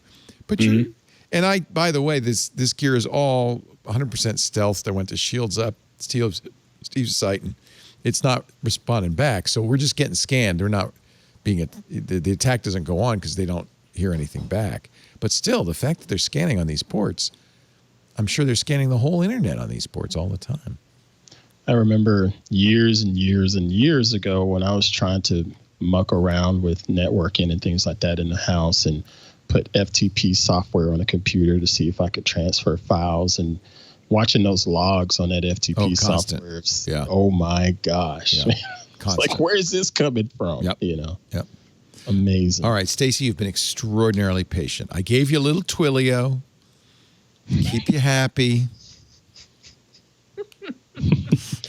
Just like Chris Wallace said, here's a question you're going to like, Mr. President. Tell me if but you don't have to answer it. But you don't have to answer it. But here's one you're going to like. You'll like this one. It's okay. Amazon's 2020 hardware event, which I didn't even know about. I was kind of perturbed. It's like, wait, they had a hardware event and they didn't tell me? Well, it wasn't streamed. Oh, yeah, it was, and you would have known about it if you had, if I had been on the show the week before. You would have told me about it. I would have been like, guess what's tomorrow, y'all? But it was very exciting. Last Thursday, it was. I was actually surprised because Amazon had been releasing all of this really interesting news ahead of the event. And I was like, oh, maybe they're just not going to do the September event where they release 120 pieces of news all in like an hour. But no, that still happened. So how was it? How did you join the event? Was it them? Yeah, if it wasn't streamed, how was it an event? Did the tree fall in the forest? It was an invite for the media in this virtual private conference. So there was a stream. Oh, excuse me. But we couldn't watch it. It was on Amazon Chime. So, how many times have you used Amazon Chime? Is that like their doorbell? That's their Teams / Zoom / Oh my God! Slack. Did you have to? Okay, tell the truth. Did you have to install it just to use it? Yeah. Yeah. Yeah. Because nobody. Well, no, there was a web version. Oh, actually, okay. for this one, you didn't have to. Okay, I lied. I had an interview that was on Chimes afterwards, so maybe the whole event wasn't on Chimes. Okay. Scratch that whole thing. I'm unsure, but they had a platform. They did stream video. Was it live or was it like the Google event today? Just kind of canned. It was pre-recorded. It was pre-recorded in the places that the event is normally hosted. So David Limp came to us from the Spheres and talked to us. Seattle, yeah. And that's where they usually hold the event, which again is not streamed. It is only for the press. All the previous ones have not been streamed either, to my knowledge. Unless last year's. And how many things did they announce? I don't remember. I gave up. But they did say they had some really nice stats, which was that oh crap, hold on. Let me just pull up the story because there's a lot of data here. Because they released a bunch of news. The biggest news items, I thought, and I did a story about this, and it's worth. It was really about the data. Yeah, so they announced a bunch of products. So some of the products they talked about, Ring had some interesting products, including the always on cam? I can never deal with their names. Always home. Always home cam. That's the one that got the most attention because it was a drone that flies around your house with a camera checking things out when you're not around. Right. So everyone was like, "What the heck? Crazy!" And it was crazy. It's a $249.99 Ring doorbell on a drone, but they also announced a Ring camera for your car. Oh. They announced Ring Connect, which is an API that connects your car. Hold on. Stay there. Yep. So, sorry. Camera pointing what way? Your car externally. Externally, okay. So it's dash cam? What was actually a dash cam. Sorry. Yes. Okay. And they also actually have a way so you could say, Madam A, I'm being pulled over, and it would automatically start recording, which people kind of glossed over, but I I know exactly. That's going to be popular. That's big. Heck yeah. Yeah. I had the Owl Cam for a long time, and that was another feature. You had to say, okay, presto. And then it would record. Actually, it would take the recording from it would start backwards because it was always recording, because if you have an accident, you want to record the things leading up to the accident. It didn't have, the cop cam because I don't think you could just say record everything from now until I tell you stop. Yeah, that's basically what that is, Yeah. which I thought was an interesting one. It was an acknowledgement of Ring has historically been working with police, and this is like, well, hey, we're working with you too. They also announced encryption for Ring cameras and the data that it's pulling. So the idea being that, hallelujah. Right. Can't believe they didn't have that. They were just streaming it in the clear? I guess. I don't know. That's horrible. No, they couldn't have been streaming in the clear. They probably, I don't remember because nobody paid attention to that part. And again, these are like in this event, it's one sentence. Oh, it's end-to-end encryption. So they don't have access to it. That's huge. Because they've really gotten a lot of criticism because that video can be shared with the police, although not without your consent. But I think people were kind of nervous about what happened to the video that your Ring doorbell took. I actually took my Ring out and replaced it with a Hello door from Nest. Yeah. And the biggest news for most normal people is that the Echo now has a new form factor, and that form factor is a round ball. It's an orb. This is exactly what Google with its whatever they call their Nest speaker is going against. Same price, $99. It's a smaller fabric-covered form factor, offering supposedly better sound, 3-inch woofer, dual tweeters, Dolby sound processing. We're going to have to get both and just do a head-to-head, I think. See which one sounds better. Although really your decision should mostly be on which platform you're going with, Echo or Google Voice, right? Yeah, I do both. Go ahead. Yeah, it's my job. Yeah, but we're weird. Is it interesting that it supports Zigbee, BLE, and Wi-Fi? Yes, and it also adds a new radio, the Sidewalk radio. So to me, this was the announcement that had the most interest, not the sensor that you put on your mailbox so that you know you've got mail. So they didn't actually announce Sidewalk, though, at this event. They announced Sidewalk a couple of days that earlier. Monday beforehand. Yeah. Did we talk? You weren't here. I wasn't here. Twitch Sunday a little bit. Oh, we did talk about it. Yeah. And I was still a little bit confused about it. Well, oh my gosh. We didn't have Stacey. You got something. We got the person. We got the person. Before we do that, Stacey, turn your head sideways. I want to see your profile. Oh. No, go ahead. I won't make you do that. I have a bump you have a in petite my nose. No, you have a petite nose though. Oh, well, I've broken it at least. Well, I broke it once. Oh. And I didn't heal. It healed broken because when I went to the ER, they were like, it's not broken. And then bastards. I went later. I was like, it is clearly broken. But it gives you every beautiful person has some unusual feature that draws the eye. So it's good. Yeah. You don't want to have regular features. Right. My facial features. So let's talk about Sidewalk.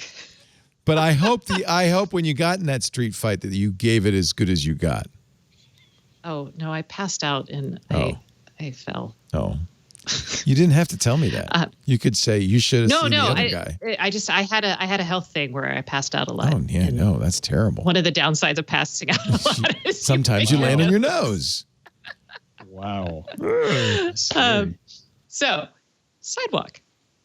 I'm really excited about this. And all of this, so what Amazon's basically said all the way back in 2019, they were like, hey, we have all of these Ring devices that we want to stick on the outside of the house, but connectivity out there really sucks. So we need to solve this problem. So what they did is they invented a technology. It's a wireless protocol called Sidewalk.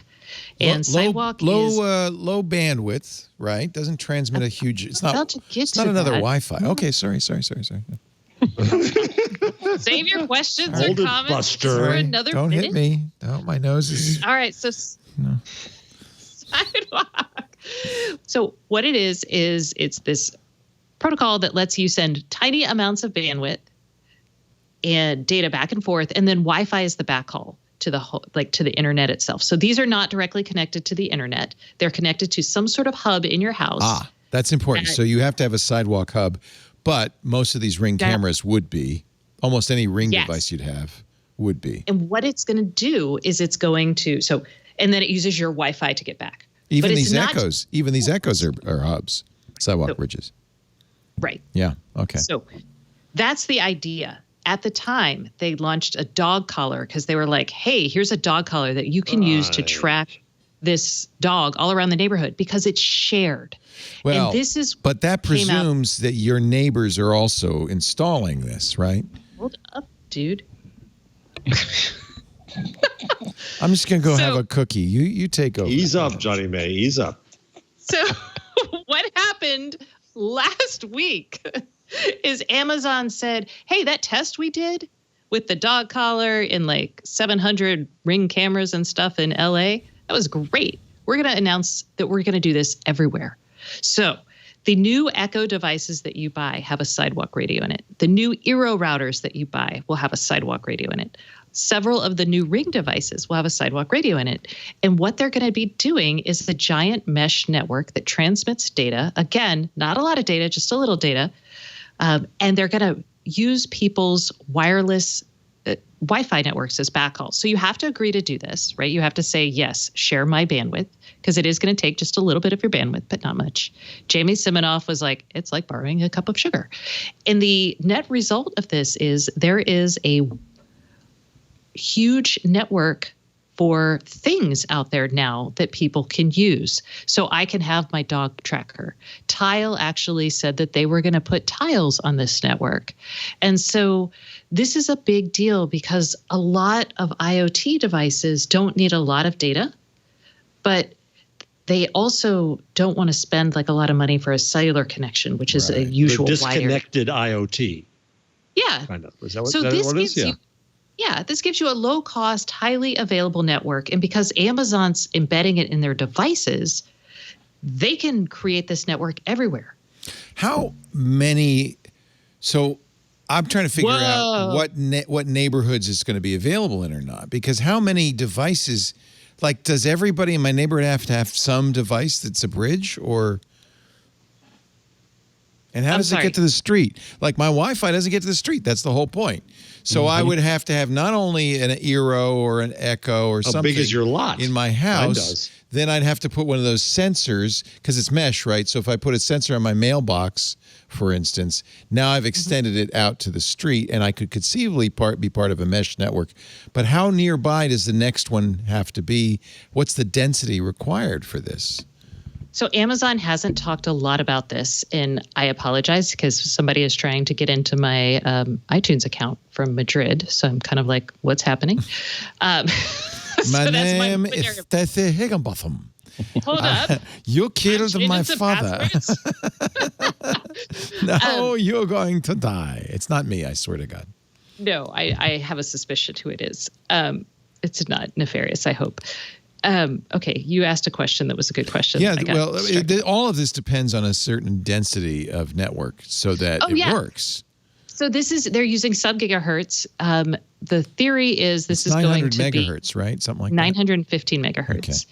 Okay. And this can go roughly about a mile. Oh. So from a density perspective, most cities, as long as people have Amazon devices, I mean, you're in other probably words, if there's somebody within a mile of me with another Amazon device, we have a network. Yes. But my dog, you wouldn't be able to pinpoint my dog. And they opt in. And what? They opt into sharing. They have to say they want to participate. Yeah. But my dog, you wouldn't have the granularity of location. You'd know it's somewhere within that mile. You'd have to, I don't know. Unless you triangulate. Does it triangulate? Oh, like triangulation? How does it determine location? I'm assuming. Is it by strength? Okay. I don't know if they're doing RSSI, or they are just saying, hey, this Amazon's located at this address. This particular node that it talked to is at, 1415 Avenue A. So you don't have to have the sidewalk mailbox or you don't have any sidewalk external devices. You're participating if you turn it on in your Eero or your Echo or whatever, and now you're part of the larger mesh. Yeah, this is interesting. So we talked about this on Sunday. I hypothesized that really this is because Amazon's a logistics company, and the real benefit to them is in delivery trucks and things like that. It could be for that. I mean, it's like, sorry, go on. Go ahead. No, you go ahead. No, I was just going to say it will help with asset tracking for anything. But it also gives Amazon, this is a problem that we have yet to solve with IoT. So now there can be lots of low cost connected devices that report back occasionally. It's pretty cool. Is it? Yeah. That's my question. This sounds pretty cool, but what would give people the incentive to actually opt in when they think about the larger scope of all of this? This isn't just their that's going to be the trick, isn't it? The trick is going to be you got to have a tile tracker or a mailbox sensor or one of the other devices that uses this.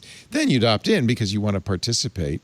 What's the lowest cost can you imagine? tracker? That's the good question. So can you imagine that Amazon puts one of these in every package? Box. In every box. That's where I was headed. Yeah. Every box that And delivered. so you know exactly where where your package is, if it's arrived, if it's been stolen, you know all of that information. I think This is still too expensive for that. Oh, it is. Okay. Unless you're doing something really unless it's a higher value item. Because it needs a Amazon, transmitter, it needs a battery. You've got a transmitter, you've got a battery, you've got a microcontroller, all of that. This is not like a passive RFID tag that's like 5 cents. Okay. All right. But it is conceivable that you could have an RFID reader. That's where I was going to go with that. I was like, you could put an RFID reader on like your package box so instead of taking a picture of my package, when you just dump it in the thing, it's like, boop, arrived.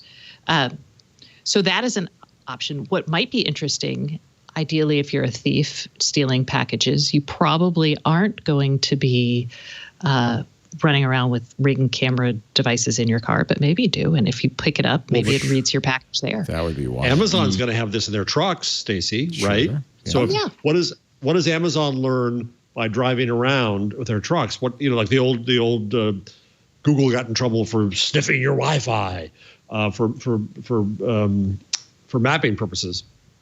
What can Amazon's trucks learn as they go by? I mean, they could learn who has Amazon devices in their homes, but Amazon already knows that. Yeah, because you usually, when you log into an Amazon device, you usually give it your address so it can tell you things about that address. Another thing Amazon is doing is they're putting in an AI chip in the AZ1 neural edge processor in all of their devices now, too.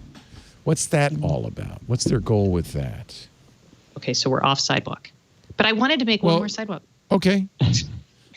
More sidewalk. I'm coming back to the drone before you leave all this. Yeah. We're not done with the who's home drone. Having Amazon, because this is basic infrastructure, think like AWS has now become basic infrastructure. What Amazon is doing is providing basic infrastructure for an IoT network. You see Apple doing something similar with Apple tags, which I know they haven't announced.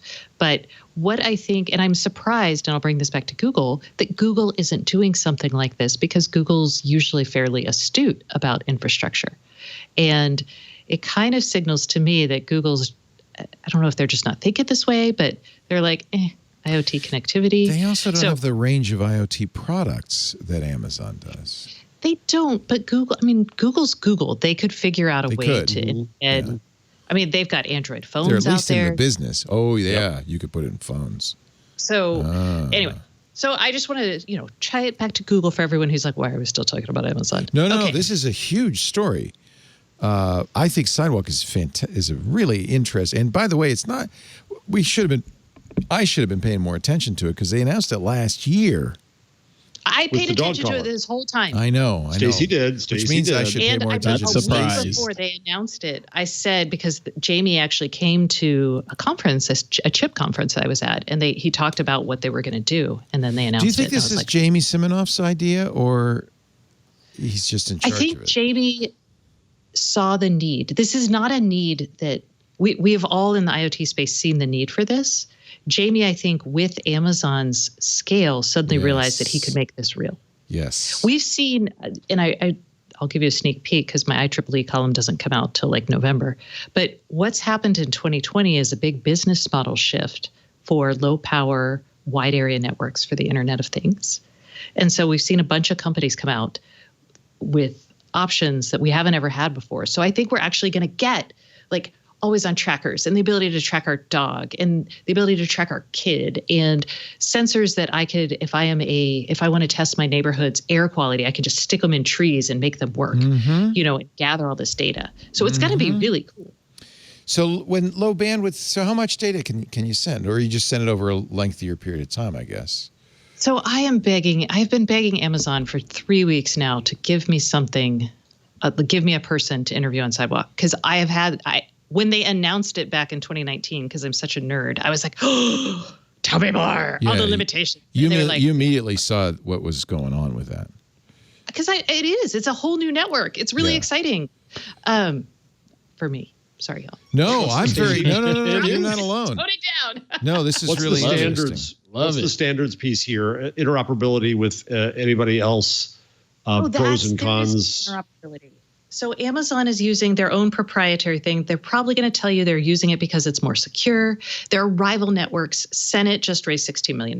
They're a rival network that's doing this in the utility space. I've got the Helium router behind me. They're doing they're doing both LoRaWAN and also just a proprietary low power wide area network. There's lots of satellite options, but those are super expensive. So we're not going to count those here. There's Sigfox. The telcos have NB-IoT. So right now there's no standard. Amazon is not promoting a standard. So we're all hosed on that front, Jeff. Thank you. I knew you'd know. Sorry. Okay. One more question. Sorry. I got two things. The Ring mailbox thing, which I actually like. Do I have to have all kinds of Amazon hardware to make that work, or can that operate just kind of independently? Only your neighborhood has to really have it. No, but you need this little sensor. Something. Oh yeah, you have to buy the sensor on your mailbox, and it's on the mailbox. I put that. I buy that in the mailbox. I buy that. Do I need any other? Let's say the rest of my house is all Google. Can I use the mailbox sensor? Yeah, you would need one Amazon. Even then, how would it report back to you? You have to have an Amazon app and the A-Word app on your phone and an Amazon piece of hardware to get the notification. Yeah. Do you have to have an Echo? No, I don't think you have to have the hardware, right? Because if it's on the sidewalk. What's your A-Word app attached to? It's attached to the sidewalk, I guess. Your A-Word's attached to your app. So if you download the Madam A app on the phone. And you say, I have a mailbox sensor, that's enough. And I don't know the answer yet, Jeff, and I'm sorry for not having the answer. Amazon, would you answer Stacy's call and give her somebody? Come on. We all depend upon this. Hurry up. There are lots of other people. Because CNET did the story about the thing, because this is actually the number one thing that people ask us for on the IoT podcast. And we haven't had a great solution except for build your own LoRaWAN network and, get a LoRaWAN sensor. You say LoRa, L-O-R-A. What does that stand for? Long range? What is that? This is the 900. This is the 900 megahertz. It's like a walkie-talkie. I don't know what LoRa stands for. Yeah, LoRaWAN, low power wide area networking protocol. Yeah, so that's a networking protocol for these LPWANs, low power wide area networks. I'm going to bet, maybe it doesn't require it, but I'm going to bet Amazon expects you to have at least one Amazon device in the house. Let me see. That supports Sidewalk, Jeff. But you might do that. Get one little Echo Sphere or a, So let's talk about the new Echoes and the smart chip that Amazon developed to build into it. Yes, this artificial intelligence chip that's in them. That's amazing. Yeah, so if you buy the new Echo Dot, the cheapest one is $49.99 right now. Or I think there's a discount and it's about to be Prime Day and blah, blah, blah. So if you have that plus the sensor, you should be good.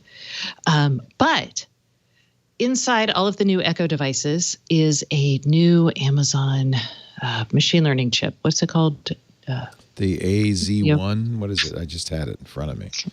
Man, it's gone right out of my head. AZ1. Okay. And this is a neural edge processor designed by Amazon. This is interesting because there's a ton of companies trying to be edge processors for machine learning. And Amazon was like, none of y'all are any good. We're going to build our own. And what this is going to do is allow faster processing, so faster response times and with on device processing. and on-device processing for the natural language processing. So it's going to understand what you say locally and deliver responses if it can. You know what locally. I hope it'll do? It'll let me create my own trigger word. So I don't have to say the A word anymore. I feel like we should be getting there. Well, you can also just say computer. Yeah, you can say Amazon computer or Alexa. But I feel like if it has this chip in it, there's some hope that it could recognize a different word. A little more smart. Just a little bit smarter. Yeah. What is an edge? When it says neural edge processor, what does that mean? Is it a lower power processor designed for edge devices? Yeah, so there's two things to know about machine learning models. One is the training, which is super power intensive. It happens on GPUs in the cloud. Right. The other is inference. This can happen in the cloud or on the edge. And the edge is basically any device that is not a server in the cloud. And what you're seeing in that inference is when they run the model, they take in the data that you're giving it, so the new data, and they run it against the model they trained on. But basically. It can't learn. It can't build a new model. It can only apply its inputs against an existing model. So the edge stuff, though, is interesting because it used to be like you'd need, if not a GPU, and NVIDIA does make lovely GPUs for the edge. Intel makes lovely CPUs for the edge. But what you're seeing is a lot of companies doing even lower powered stuff at the edge. And this is important, not for like the Echo devices as much, but like a battery powered Echo device, or maybe something that has a battery in it or is even plugged in and you just don't want to use as much power. You can do things locally that allow it to run faster, like recognize a person. Or maybe it's your video doorbell that doesn't have access to a lot of power. It can actually do image recognition with an edge processor. Does that make sense? Yeah. By the way, another thing they announced that you might want, Jeff, they have a car alarm that uses Sidewalk. $60. It goes on the OBD-C port, which means it gets power from the car, and it has no monthly fee. And it senses broken glass. Why do you think I want this? Because your car gets stolen all the time. Oh, don't you park in New York City? Not anymore. Not anymore. I thought you were in those mean streets of Jersey. when you park again on the mean streets. I think that's really interesting. That's a $60 car alarm. It doesn't make sounds, but it uses Sidewalk to send you an alert. Yeah, thank goodness. Yeah. It will also know if you're being towed. Yeah, don't you hate that? It will know if you're being towed, Jeff. So it can say, hey, you're being towed right now. See, these are the kind of things you can start building when you have like a reliable network connection anywhere you go. And that don't require subscription. Yeah. That is exciting. It's very exciting. Yeah. So also in a the tile. car. Oh, yeah. What is the cost of like the relevant hardware in a tile? A tile goes for like between $12 and $20. So my hunch is the bill of materials on a tile is probably, I don't know, what's divided by 10. So $1.20 to $2. See, I wonder how cheap does it have to get? Because that would be sufficient to do the Amazon box thing, a tile. 5 cents, 1 cent. That's the goals that like you're trying to get to, like in the RFID or the kind of disposable space. Well, any sort of packaging or disposable. Now, there are companies, Jeff, that that do returnable, like electronics that you stick into a package. And then when you're done with it, you just drop it in the mail. So there's, I can't think of the company, but I interviewed their CEO and it's a cool device. But again, that's not for your like bottle of Windex that you bought from Amazon. Right, exactly. Exactly. So by the way, I'm surprised we went so quickly over the home drone. We just got sidetracked by Sidewalk. Oh, is that it? It's interesting you say that. So here's the drone. It's got a base. Guess what 2 words I'm going to bring up that I've heard about? Moral panic! Oh, here it comes. Here's the drone. Actually, I was so surprised because Lisa, my wife, won't let me have a camera in the house. She says, well, I might walk around naked, and I don't want that video on the internet. But she immediately loved this. What?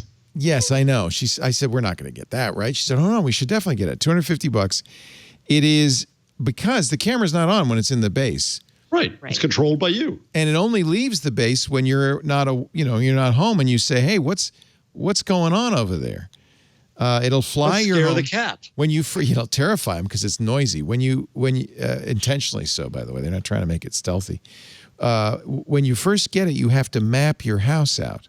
You have to teach it where you want to go. You actually, and this is maybe moral panic territory because you're basically saying, "Here, Amazon, look at everything I've got. Here's my home. Have a look." But you need to do that if you think. Echoes. Yeah, but this is you actually have to show it everything. It has, obviously it has obstacle avoidance. It's not going to fly into anything, but you want to say, "There's the kitchen, there's the living room. I want you to go here, here, and here." Tour. Yeah. Yeah. So that seems reasonable, and it only records when it's in flight. It's loud, so there's no sneaking up on you. That actually has a deterrent effect too, because it might scare bad guys away. Right. It would scare me away if all of a sudden I'm robbing a house and this thing goes bee coming after me. It also helps Amazon develop more contextual intelligence about your home. So Amazon knows that you have a. Oh, as in saying, it looks like you need a new Breville. That's a nice way to put it. No, I'm just saying, like Amazon knows you have a kitchen, right? Because you've labeled a room kitchen in your Echo devices, if you have them. So it knows you have a kitchen. It knows that you have maybe 5 lights in the kitchen. It knows you have. She spent that much money for a June oven? Oh, she's a mark. We're going to sell her some stuff. Sucker. We found another one, Jeff. So it is less about product marketing, although I thought they should do that with the cameras that they did have. But it's also a way to give Amazon more data about context on what's in your smart home so you can control it in a way that's a little bit more intuitive. So I think we're going to start seeing that. So like, remember when iRobot announced their kind of smarter version of the Roombas that you're like, oh, go under the table and clean up the crumbs, and the robot would be like, I know where the table is, I'm going to go. Amazon's going to give that ability. Well, it will have that ability. I don't know if it'll give that ability to others, but it will certainly use it in their own devices. And that's when really does Amazon come out with robots then? That's interesting, Stacey. Soon. A lot of this stuff is very futuristic and honestly kind of cool. I mean, it is. I mean, and also fitting a need. It's not like some of the stuff like that Amazon band that they announced a couple of months ago is like, we're just going to throw spaghetti on the wall and see what sticks. But this all like the car alarm, alarm for $70, or this Alexa Guard, which is actually a new kind of home security feature, which can call a helpline and get an ambulance or the fire department. All of these things are very aggressive in targeting established markets, but doing it in a way that only Amazon can do because of Sidewalk, because of scale. I could see why you might look at this and say, yeah, I think we're going to be an Amazon home. Do you think, Stacey, have you heard people be scared about this or feel like it's CNET was. So yeah. I did a poll actually on my Twitter followers who are obviously self-selecting in, that they follow me. But I had, let's see, almost 500 people answer. And I was like, hey, will you buy the $249.99 Ring camera? And let's see, 87.9% said no. Really? 12.1% said yes. Oh, and there were 489 votes. So this is obvious. I mean, again, this is not statistically relevant, but people really did not want this thing. The use cases that people did want it for actually were really interesting. Like a second home, they wanted to be able to go through after a hurricane and see what leaked. For the normal person, I feel like it's kind of overkill just because, I mean, how often are people coming into your house to rob you and you're going to notice that? Like, that feels like such a manufactured thing. It's for very most Ring. people It's who, very U.S. Ring. The only Their use appeal. case I can think of is back when Kylo Finn was a little bit younger, and every now and then I wanted to know what that little turd was doing in the house, and I could just fire that up. And he's talking about his see what dog, it's doing. not his child, by the way. I was yeah, like, the dog. you can't when people are, because you can't use it when people are home, right? Right. Well, you could, but it seems like a bad they would know, idea. yeah. Yeah. It's So not a here's an spy interesting thing. device, and they were very careful to make it not be. Right. So I just looked up because I was curious who's more trusted. So Casey Newton in March of this year. I just put it at the bottom of the rundown under other. So Amazon 91%, Google 90%. So they're both right up there as to who you're going to trust your house with, who you're going to trust the stuff with, right? YouTube 90, Netflix 89, Microsoft 89, Sonos 86, Apple 81. that's so surprising. Way down there. Why don't Slack, you trust Apple 78, more? Instagram 72, Facebook 71, Twitter 61. Right? Why do you trust Facebook so much? Yeah, I know. So, but the point is that Amazon and Google are right up there, tied at top. And so, yeah, I'm going to trust them with my phone. I have Nest here, or I'm going to trust them with my phone. I have Madame A here, right? And then all the things that can come out of that if they don't ruin that. I wish we had more time today. This has been there's so much to talk about. Yeah.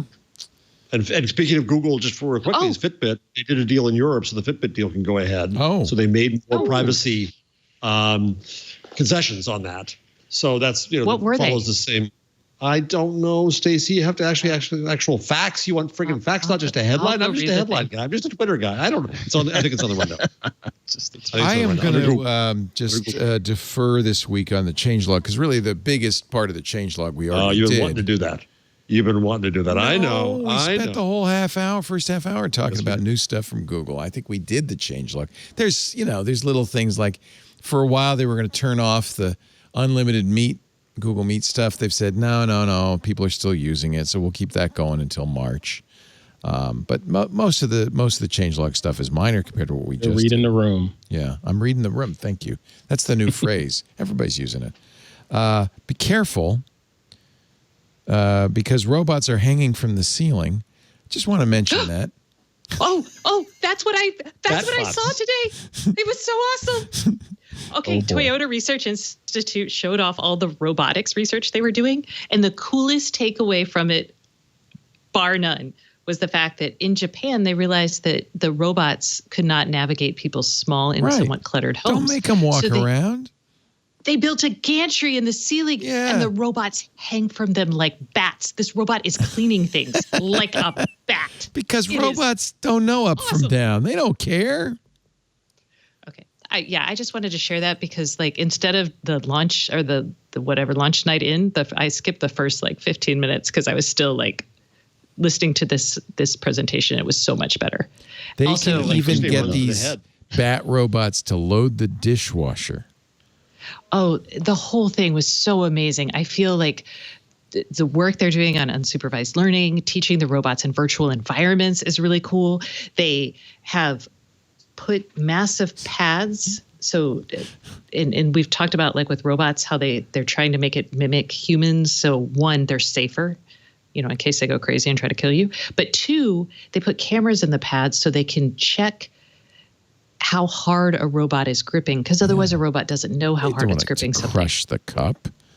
Yeah. And so, it just so much fascinating, so much learning. Your first robot might be a Toyota. Yeah. Yeah. Okay. Thank you for bringing that up. I'm always looking for stories that'll make Stacey squeal with joy. How about this? Stacey, as your last question, basically Google says that they will not use Fitbit data anyway for advertising. That's what's getting closer to a deal. They said, no, that's what they said the last time. And that's a stupid reason.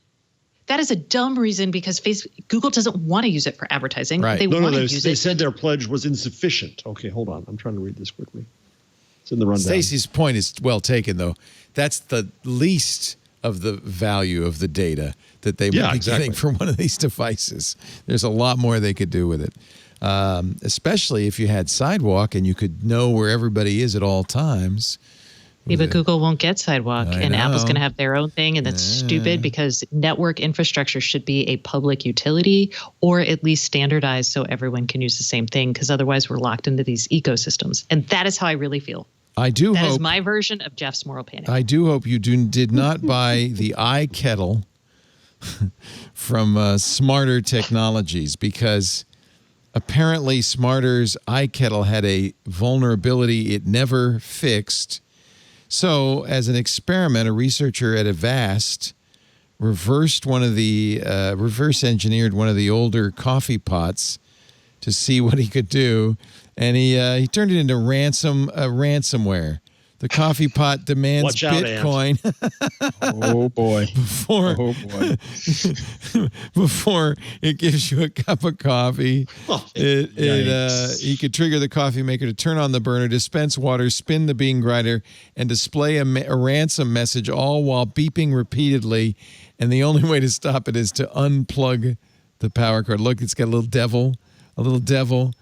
It says... So basically, IoT is not going to let you into your house until you pay up. Yeah. So want your machine back? Go to this address and give me Bitcoin. That chip has actually been... So it's using a chip called the ESP8266, which has a known vulnerability that can't actually be updated. Oh, it can't be fixed.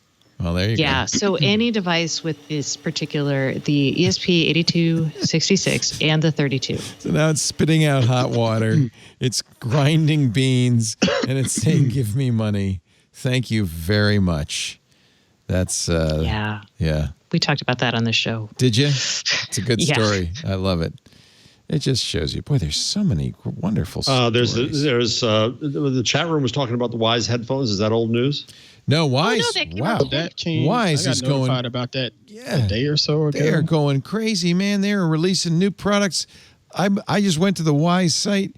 I can't believe all the stuff they're selling now.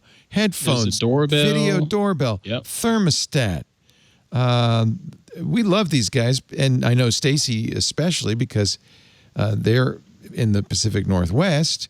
And they're offering products at a ridiculously low price, most cases without subscription. They've got scales, they've got smart bands, but we've always loved the cameras. The $20 Wise Cam, the $30 Pan Cam. They've got bulbs. How much of this stuff do you have, Stacy? Look at the lock. I think I have one of everything. The only thing I don't love is the band. I just thought the band was stupid. You don't need that. It's $25 is the advantage. It's kind of good for $25, as mentioned on Henzo Wellness. Oh, did you try it? Did you review it? Mm-hmm. It's good for $25. Yeah, the price is right. Did you review the scale? That will be this week, actually. Oh, good. Oh, it's only $20. There's a pro tip for you for a smart scale. On the scale? Good. Yeah. If you set it up with two users and they're in the same weight class, which my husband and I are apparently within 10 pounds of each other because we're the same size, he set it up, which means anytime I step on the scale without my app to be like, I'm uncertain about my weight, so I'm not going to record it formally. It automatically thinks I'm him. So when he stepped on the scale, all of my weight data went over to him. And he was like, what is happening? I've seen that similar behavior with that other scale that I reviewed. I believe it was cardio base. Yeah. I came across that with the boys. It sort of freaked out whenever the boys got on it because it's suspecting my weight. And then it's like, wait a minute, dude, you just lost 100 pounds. What just happened here? Oh, no, this one knew that. Yeah, this one did not freak out about me losing 100 pounds. I'd freak out at that, though. Mine definitely knows the difference between me and Lisa. But then we're not in the same weight class. I'm trying to get my husband to eat more so I don't have to eat less, but it's not working. He's a flyweight and you're a welterweight. I don't know why. I can't tell the difference. Anyway, yeah, good on Wise. Do not count them out of it. But I have to say, this sidewalk thing is really intriguing. That's why I asked about the standards. Because if you can't sneak in on it, then you lose some real value. You lose the network value. It's the fax problem, right? Yep. That sidewalk thing, again, is still a little bit over my head, but you were talking about the packages and having like tiles and packages and things like that. Yeah. But isn't Amazon pushing some sort of like a new wave delivery system, whether it's the electric vehicles and aren't they talking about autonomous and and drones it all sort of and makes everything sense. Else. Yeah, it does. No, the Bezos, for whatever you think about Jeff Bezos, he's definitely strategic. He is playing chess 10 moves ahead of anybody else. Right, the long game. Yeah. Yep, he's good. And actually, the only thing over your head, Ant, is those robots. So I'd watch out. Yeah, you're gonna have to. In those tiny Japanese houses, those robots are going to run right into you. Well, I wish they'd clean up in here then. Jeez, something. Jeff, watch those videos, y'all. Just a little awesome. note from Karsten: the new Taco Bell Quarterly is out for fall 2020. That was why I put that in there. I put that in there. I'm on. It's very good. Is that a taco? A fine art rendering in oil of a taco? No, that's the that's the scroll up. That's the crunch wrap. The crunch wrap. How could you not know that? The title of the painting is Adoration of the Crunch Wrap. Crunch Wrap. Oh, Lord.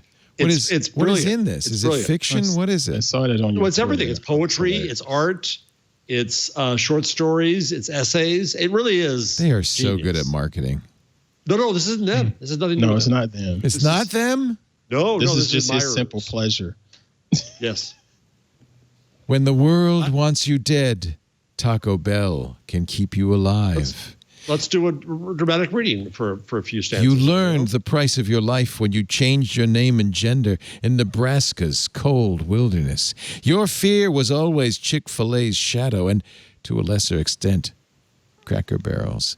There's proof in geography, you say, how the closer you live to a Cracker Barrel, the more likely you are to die trans or queer or in any shape or form but God-sanctioned, cis and straight. At least you say you'll always have Taco Bell, a Baja Blast, a place to be as open and vegan as you need to be.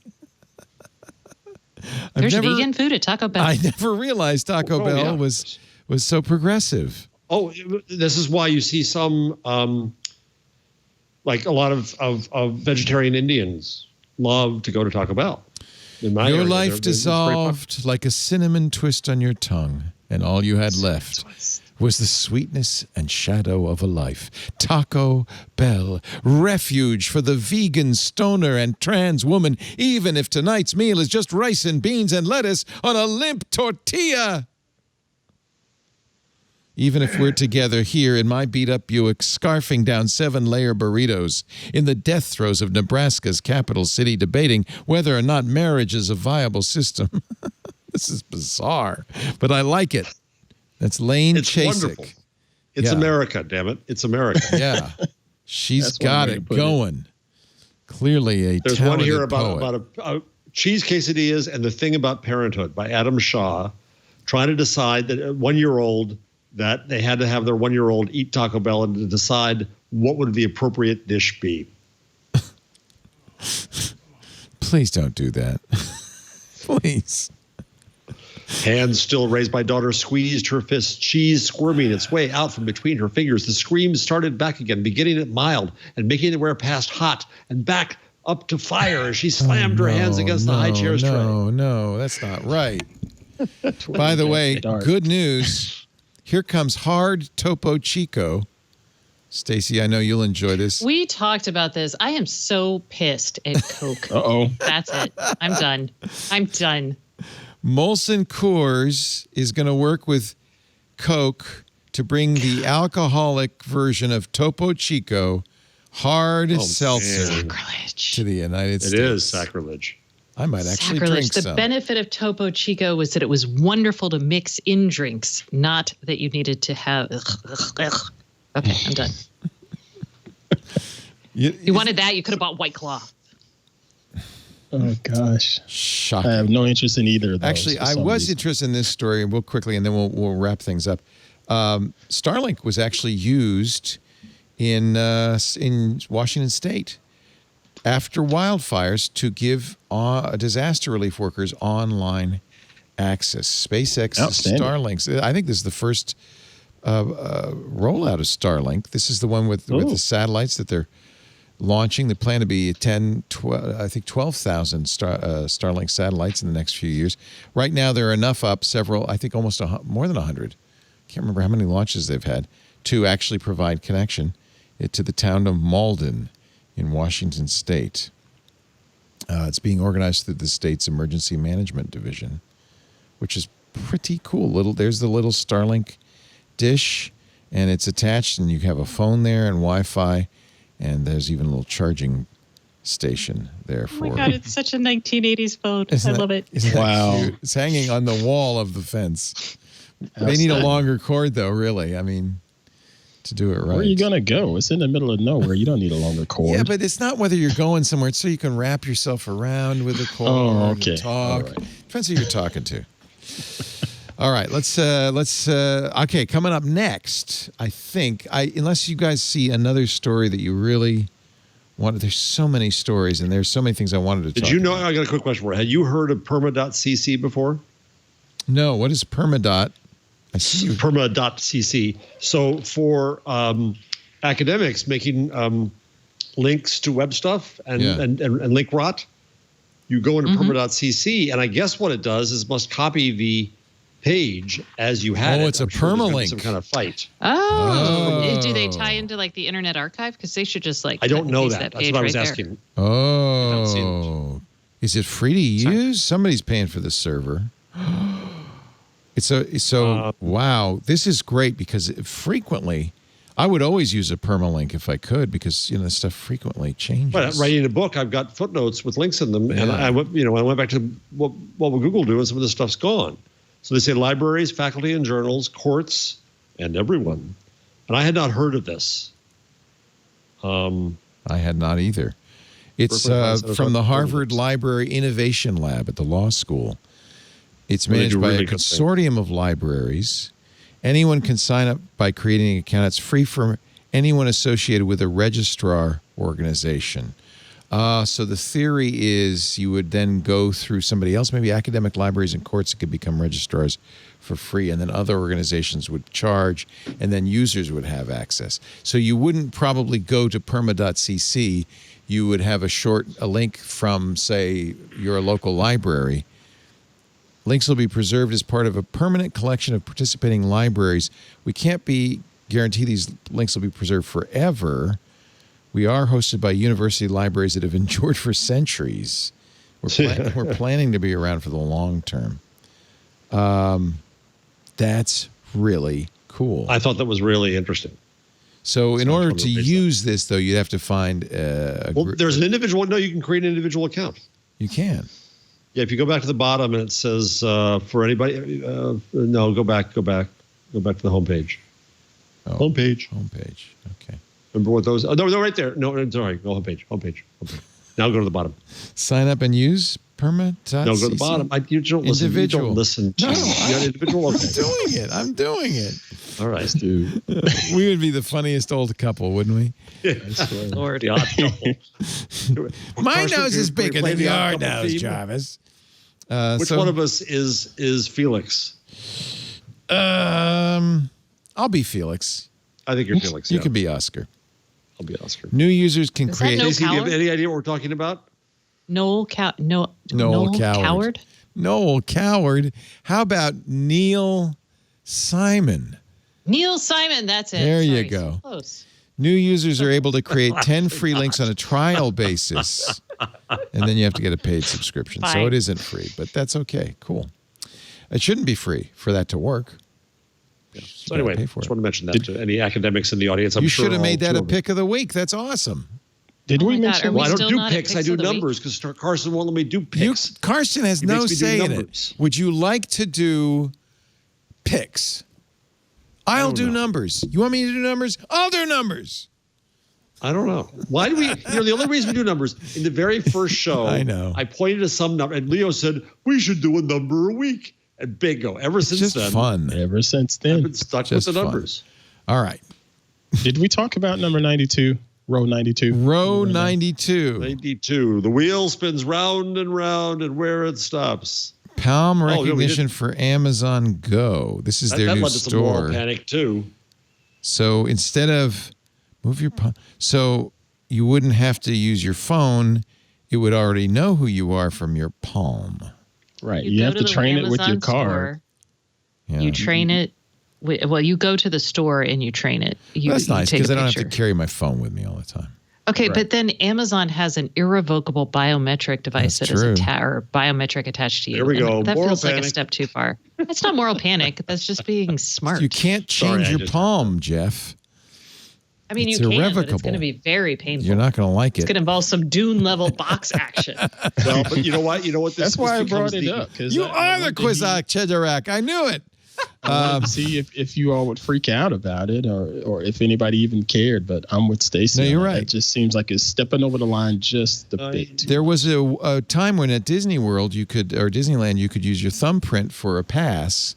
Yep. And Steve and I talked about that because that's giving Disney forever access to your thumbprint. So use your knuckle, we said. Yeah.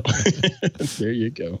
Disney can have my knuckle. Where I think we're going to be in a world where nobody wants to touch anything. We're already there in restrooms, right? I go into a restroom and I put my hands under the faucet and say, "Why won't the water come out?" Because it still has a thing, right? You know. Don't touch with an Amazon Go store.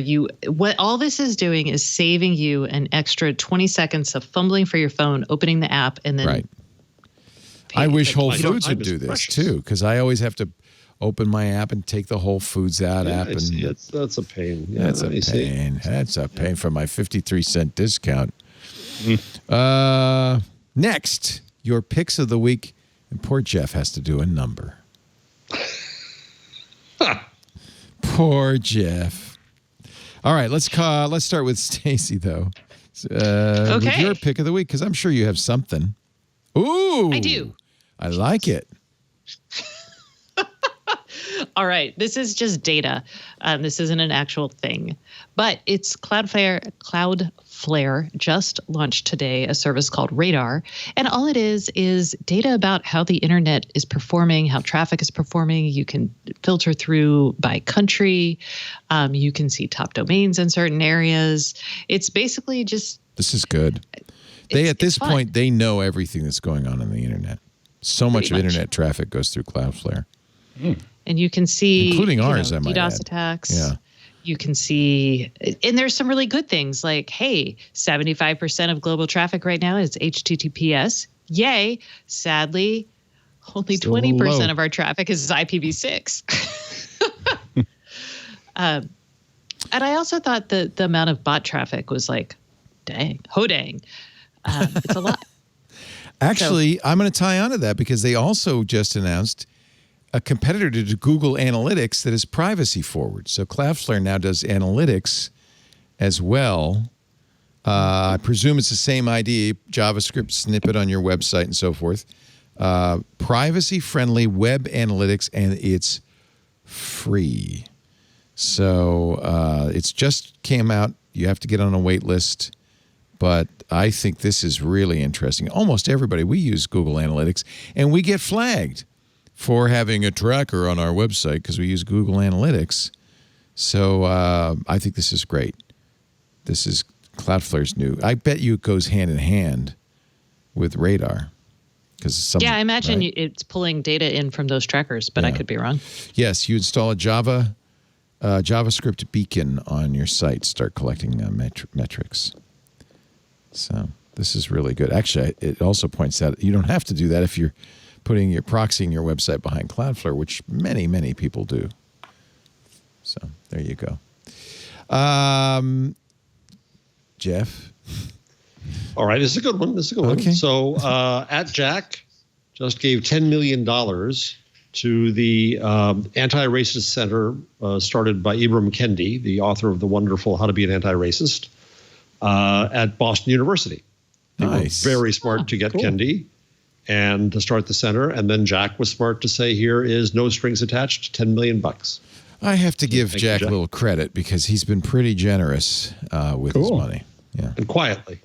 Well, not that quietly. He does treat. Well, no, he endorses things. He uses it to endorse, right? But he doesn't make all kinds of no brass band, right? With a check, right?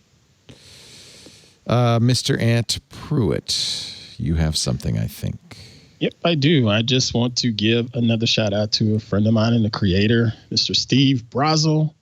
He has a show called Behind the Shot TV where he sits down with some of the great photographers all over the world and walks through some of their iconic shots. When last week he sat down with Mr. Joel Grimes, Canon Explorer of Light. I love this shot, this cowboy shot. Yes, he shot that in Arizona at what's it called? At the actual where all the cowboys usually are. That movie set.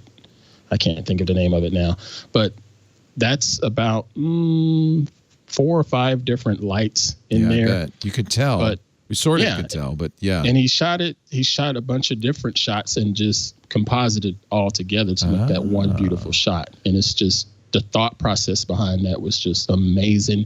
Even down to if you look below the table, look at how the shadows fall up under the table. So smart. Yeah. That's just thinking about that kind of stuff. Yeah. That's something I love about a lot of the photographers out there. And the show that Steve does is outstanding. It's allowing you to see your friend Rick Salmon's got wildlife photography. Rick Salmon, the 49ers photographer, was just on there. Oh, neat. And he did one with a gentleman named Jeff Harmon. I think that was the one before the Joel Grimes episode. And Jeff Harmon is a hobbyist photographer, but he's freaking good at it. And he's so good at it. But it was an astrophotography shot. I think is right there on the front page. Yeah, see, photographing the Milky Way, yeah.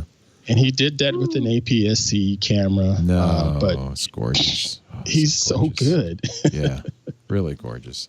BehindTheShot.tv. Check him out. That's my man, Steve. Very good. Wow, what a show. What a jam-packed, full of adventures, excitement, nose comparisons, and more. You don't get that on network television. Schnozzes. Schnoz to drones, schnoz. Robots, schnozzes. Everything. Networks. Drones, that's it. That's the tease. Drones, robots, schnozzes. And a little bit of sidewalk. That's Stacey Higginbotham. You could see how valuable she is to this show. Stacey on IoT.com. She's the guru of IoT. Very lucky to have her to explain all this stuff. Subscribe to her newsletter. Listen to the podcast. She does the IoT podcast with Kevin Toffel. And thank you for being here. We appreciate it. Thanks, y'all. Yeah. Jeff, what were you saying? Did you have something to say? Schnoz is 1Z, I think, Kirsten, not 2. Only 1Z? Showtime. Gosh, I thought Schnoz had 2. Really? All right. Jeff is, after all, a professor of I have it right something here. Or other, somewhere or something other. or other. He is the director, after all, of the Town Knight Center for Entrepreneurial Journalism at the Craig Newmark Graduate School of Journalism at the City University of New York. Scoop Award winner. We're gonna do our own award soon, right? Like the Pulitzer. It's just gonna be this. Yes. You can make a coin, a big coin, like that would be like a Antoinette Perry Award, a Tony. It's got a. That's right. It's a That's right. big Yeah. coin, See, right? just Coin. Yeah. I should play the video that they made for you at the Scoop Awards. Actually, maybe I'll do that at the end after all the acknowledgments, so people can see it. I think it's okay for me to play that. Yeah. It was pretty cool. I didn't know they gave it to you. Yeah, that's They sent it along because you will see because you're in it. I mean, they show your reaction to it and all of that stuff. So they do. Oh, that's nice. Oh, that's nice. I didn't know that. Yeah, so I'll find that and we'll play that at the end. Thank you for doing that. Boss. Yeah, it was really cool. And I meant it. I recorded it much longer. I did about 40, 45 minutes on how great you were. They only used a few seconds, but it was, you take my word for it. That's Ant Pruitt, host of Hands-On Photography and Hands-On Wellness. twit.tv/hop and twit.tv/how. And it's great to see you, Ant. Thanks for being here. Thanks to all for being here. We do this show every Wednesday, right after Jeff gets out of class. That's around 2 p.m. Pacific, 5 p.m. Eastern. 2100 UTC. Live streams available at twit.tv/live. A couple of notes. For some reason, TuneIn has decided to ban all international podcasts from TuneIn UK. UK only. It was a court decision that they decided to honor extremely. So we're not available on TuneIn UK. So if you're listening in the UK, use Spreaker. There's other ways to listen to our audio. That's at twit.tv/live. The other note is I know, and I've really been meaning to talk about this, a lot of you watch on Roku, or used to, because we had a Roku app. That app was not updated for some time. The guy who wrote it for us, great Houdini7, you might run into him in our chat room from time to time, took a real job and couldn't write software for anybody else. So it didn't get updated. We knew that Roku was going to change their API. It took them a while, but in the last couple of weeks, that app has now stopped working. And so I'm hearing howls of pain. I didn't realize so many of you watched on Roku. I'm thrilled. There are still other ways to watch YouTube, Twitch, both have Roku apps. So there are other ways to watch, but I apologize. It's kind of out of our hands. They changed the API, and the guy who wrote it's gone. And he's not gone. He's just not working with us anymore. If anybody wants to write a Roku app, let me know. Let me know. We'd like to do it. I use the YouTube app on my Roku. I think it works fine, right? Just fine. Yeah.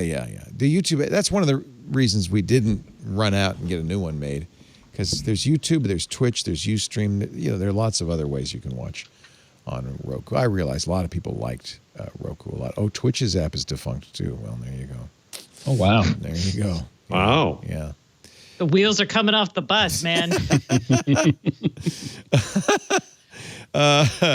You can. You don't actually have to watch a live stream anyway. You can always get it on demand at the website, twit.tv/twig. There's also a YouTube channel where all the shows are, and you can always subscribe in your favorite podcast application and get the audio or the video downloaded automatically. Thanks, everybody, for being here. Have a great week. We'll see you next time on This Week in Google. Bye-bye. Want more twit? Well, check out Smart Tech Today. It's at twit.tv/STT. It's the show where Matthew Casanelli and I cover everything there is to know about smart tech. It's automation, it's connected devices, it's smart home, it's all those goodies and so much more. We get the news, we get the latest devices, we do reviews, everything. You gotta check it out, twit.tv/STT for Smart Tech Today.